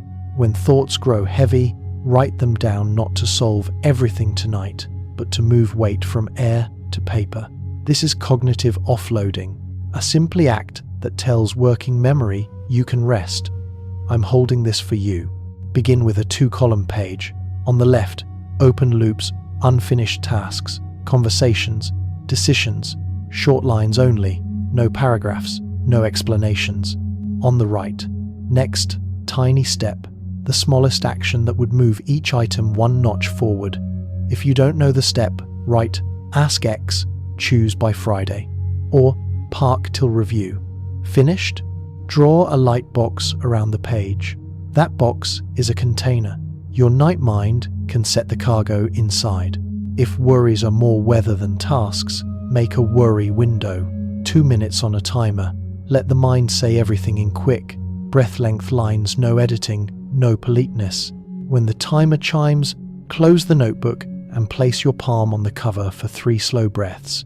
Tell the body the page will keep it. It usually does. For those who wake at Tressa, keep a pencil and index card on the nightstand. When a thought insists on being remembered, let your hand capture just 3 words.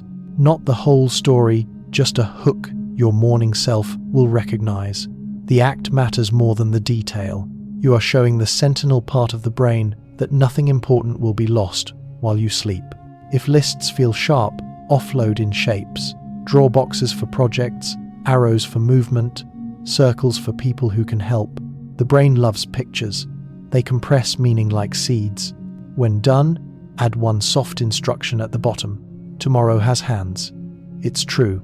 You don't need to grow extra ones tonight. Finally, place the notebook somewhere slightly away, a shelf, a drawer. The ritual of putting distance between you and your thoughts is a tiny choreography of release. Then lie back, palms open, and let the page hold the wheel. The sky can be sky again. Sleep enters more easily when the mind is not required to memorize the moon. Sleep is a tide that rises when the core cools and the skin warms. The body has known this longer than language. As evening comes, blood travels outward, giving the skin a quiet glow, while the center softens by 1/2 a degree. You can whisper this key to the nervous system with a simple ritual: warmth, then gentle cool. Take a warm shower or bath, not hot, just enough to loosen the neck and back. Let water fall on the crown like slow rain. Imagine it rinsing the day's static from your scalp, shoulders, wrists. 5 to 10 minutes is enough. When you step out, evaporation carries heat away, lowering the core without shock. Wrap yourself in a towel the way you would wrap a thought you love, carefully, without tightening. Keep the room a little chillier than daytime, enough that the air feels like fresh linen on the face. Then warm the extremities, socks that remember your feet, a small heat pack at the sternum or low back, or a mug with something mild and non-caffeinated held near the hands to signal campfire safe. The contrast cool air, warm shell tells deep brain clocks that night has properly arrived. Pair temperature with meaning. The same cup, the same blanket, the same window cracked, the same 1/2 inch. The limbic system learns quickly. Soon, these cues become conditioned lanterns that light the path towards sleep. If the mind resists, give it a job. Count exhales until your nose feels cool. Trace, with attention, the slow warming of your socks. The body's weather becomes the meditation. If anxiety spikes, try a cool, rinse on wrists and face, then dry with slow pressure, like ironing calm into cloth. Or place a chilled eye mask across the lids for a minute. Remove it and feel the rebound warmth. Tiny vascular doors open and close. The message carried is, nothing hunts us, we can idle. Remember, we are desert and ocean both. We store sun in muscle, we trade heat with air, we carry a private climate beneath skin. When we tend that climate, gently cool core, warm shell, the animal rests, and the thinker is allowed to drift. Let the room breathe, let your edges glow, let sleep find you by temperature's soft mathematics. Your brain loves order that asks nothing. Give it a small, repeatable sequence, and it will begin to anticipate the state that follows. This is the quiet art of micro-rituals, 2 to 5 steps, always in the same order, that tell ancient circuits, we're leaving the market, we're entering the garden. Over days, the limbic system learns the path. Over weeks, the path becomes a reflex. Choose 4 stones for the river, dim the lights to 1 lamp, TD 5 items, no more. Scent, the air, 1 breath of lavender, cedar, or a fragrance that feels like dusk. Page, write 1 line you're grateful for, then 1 intention for tomorrow that begins with, lightly, I will. Close the book. That's all. What matters is order, not content. Perform it at roughly the same hour, in roughly the same way. The basal ganglia will weave those steps into a habit loop. The amygdala hears the subtext, Predictable equal a safe. Safe bodies sleep. Add anchors. A single song you only play before bed. A lamp that always dims in 3 clicks. A ceramic cup whose weight returns to the same coaster. These become if-then bridges for the brain. If the song begins, then shoulders drop. If the cup rests, then breath slows. You are not forcing calm, you are summoning it by sequence. If a night runs late or life is loud, keep a travel version. 3 stones instead of 4. Example, wash hands slowly, cloud eyes, soft focus, 10 river breaths, longer, exhale. Let the shortened path rhyme with the long one, so the nervous system still recognizes home. Expect resistance, early tiny parts of you that prefer drama to ritual. Meet them kindly. We can worry after the lamp, then do the lamp. The point of ritual is not to guarantee sleep. It is to decrease decision, to thin the noise. Decision is stimulating. Sequence is lullaby. Once a week, refresh the ritual's poetry without breaking its bones. Rotate a scent, change the gratitude pen, swap the song's live version for the studio take. Familiar, with a whisper of new, keeps the brain engaged without waking it. In time, the sequence becomes a room you can enter with your eyes closed. One step leads to the next, like stones across a stream, and midway across, you realize the far bank is already beneath your feet, and the night has opened its hand, and the mind tamed by the simplest spell has begun to float. There is a gentleness the mind remembers, leaf shadows moving like slow handwriting, a shoreline that repeats itself without hurry, the far hum of wind combing a field. Psychology calls this soft fascination attention, captured just enough to hold you, never enough to drain you. In this state, the prefrontal regions that labor all day at planning and inhibition are allowed to idle, like a lantern turned low. The Kaplans named it attention restoration theory. Certain environments, green with foliage, blue with water, textured with fractals that echo the branching of trees and rivers, restore voluntary attention by offering effortless interest. Not the glare of novelty, but the steady pull of pattern. You don't need a forest to feel it. A windowsill plant traced with morning light. A 10-second gaze at cloud edges. The sound of rainfall played softly in the room. These are portable landscapes for the nervous system. Photographs help, so the short, green breaks. Lift your eyes from the task and rest them on something alive or patterned, like life fern, wood grain, the spiral in a shell. Even the color green can nudge the body toward calm, lowering microtension you didn't know you were carrying. Add motion that doesn't demand. A candle's slow flame, a curtain breathing at an open window, fish gliding in a small tank. The eyes follow, the breathing follows the eyes, and soon the mind follows the breath. If you can, step outside after dusk when the world is quieter. Let distance do the work. Horizons reduce cognitive load, giving the brain long lines to rest upon. If outside isn't possible, bring distance inward, a desktop image of a coastline, a recording of creek water, a bowl of smooth stones you can turn in your palm. Treat these moments as intervals, not escapes. 90 seconds of green before you switch tasks. 3 minutes of sky before bed. Over days, attention repairs itself the way skin does, slowly, faithfully, until focus returns like a tide. Soft fascination asks almost nothing from you and gives you back what you spent. When you are ready to sleep, let your last glance fall on something living, or like it a leaf vein, a feather, a photograph of rain. Patterns finish your thoughts for you, and the mind, relieved, slips quietly to shore. The nervous system speaks many languages. Breath is the simplest and the oldest.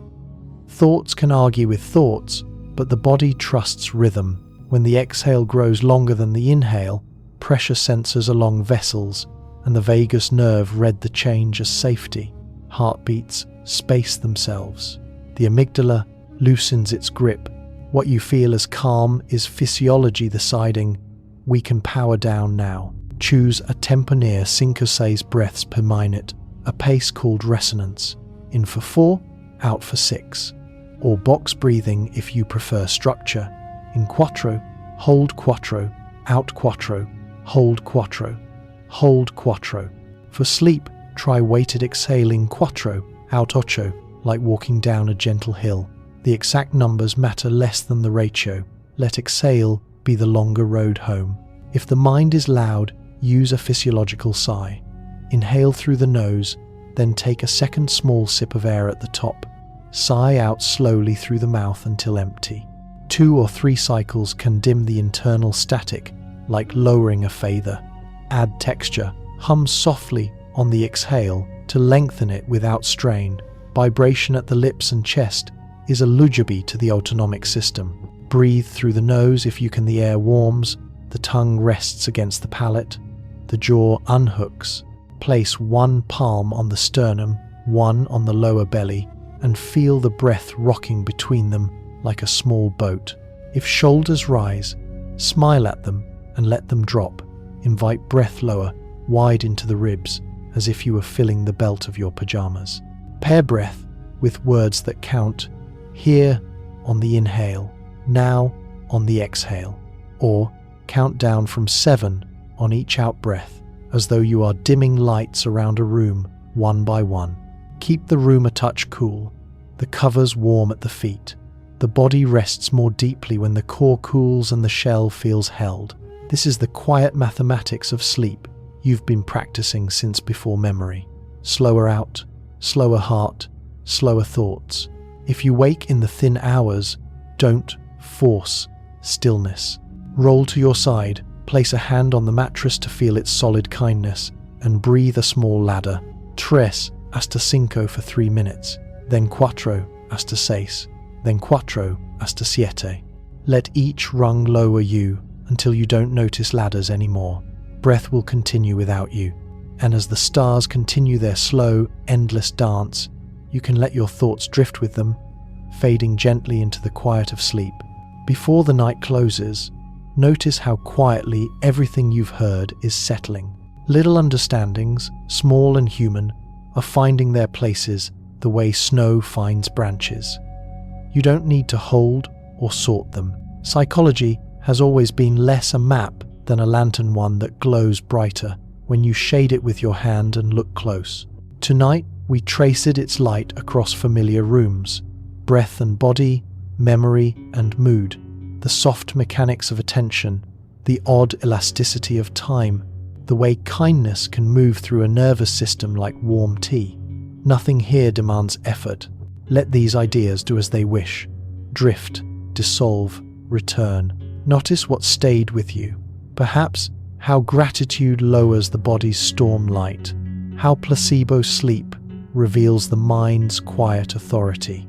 Maybe the spacing of practiced knowledge laid like stepping stones reassured you that learning can be slow and still be true. Perhaps something loosened around the insight that feelings color perception, that the world brightens a shade when you soften the jaw, widen the breath, and tilt attention toward gentleness. Or maybe you smiled at the thought that a familiar song can lift an old door, and rooms you'd forgotten you loved could open of their own accord. If any of this asks for a shape, give it a simple one. Imagine a short shelf of glass bottles, each labeled for low light, longer exhale, soft fascination, write it down, kindness first. Move slowly, leave it unfinished. You don't need to open them all. Tonight, just 1 or 2. A breath you lengthen until the heart hears. A sentence you write to uncurl a thought. A sip of silence. This is how minds change. Not grandly, not once, but like tides touching the same stone until it becomes smooth. If sleep tugs follow, if you're still a little awake, let's prepare the landing without argument, without strain. The mind believes rhythm, the body believes the order of small things. Set the scene, dim the room 1 notch, let colors fade toward dusk. Feel the air on your cheeks, cooler than the warmth under your blanket. Let the bed become shoreline and your weight, returning tide. Invite the breath, in through the nose for 4, out through the nose for 6, not perfectly kindly. If a thought stands in the doorway, nod and lengthen the exhale anyway. 2 unhurried minutes, and the heart will take the hint. Soften the face and clench the teeth. Let the tongue rest heavy on the floor of the mouth. Smooth the space between the brows as if it were linen under a fingertip. Place the hands, one palm on the chest, one on the belly. Feel the top hand move a little, the lower hand move a little more. The breath a small wave passing down and back. Give the mind a simple job. Count back from 7 only on the exhale. 7, 6, 5. If the number slips away, smile. The gate is opening. If the day tries to reassemble unfinished lists, conversations with sharpened edges, offer it a page. Whisper inwardly, I will remember in the morning. The brain trusts written promises, even imagined ones. Or use gratitude as physiology. Recall 3 small kindnesses from the last 24 hours, no larger than a warm mug, in your hands, and notice the cellular quiet that follows. You are not required to silence the mind. Thoughts will continue like birds after dark, occasional, soft-winged, content to cross without audience. Your work is simply to keep lowering the lamp, breath by breath, muscle by muscle, thought by thought. The science can work unnamed, the vagus soothed by exhale, the hippocampus filing, the amygdala stepping back as if someone else agreed to keep watch. If you wake in the thin hours, don't make a project of sleep. Remain where you are and become small. Try 2 physiological sighs. Inhale, take a tiny sip more, then let the air pour out slow, or roll to your side and count 10 breaths with a fingertip resting on the sheet, feeling the evenness of fabric and heartbeat. You are not starting over. Night is a river. You are already midstream. Carry forward only what is light. You are not a problem to solve. You are a nervous system to soothe. When soothed, the mind remembers clarity. When rested, it makes kinder weather. The facts we gathered were never trophies. They are tools, soft, human tools, to repair the bridge between what you know and how you feel. If you want a final stone for the nightstand, set this one down. Attention is love wearing work clothes. Aim it gently toward breath, toward gratitude, toward the leaf shadow on your wall, and your whole body recognizes the care. Over days, that care becomes posture. From that posture, sleep arrives as consequence, not prize. The room is simple now. Edges blur. The bed understands its purpose and fulfills it without asking you to try. Elsewhere, other quiet rooms are doing the same work, and the long, shared hush of resting people gathers like rain above a garden. You are inside that weather, and it is inside you. Let the lamp dim once more. Let the last thoughts fold themselves away.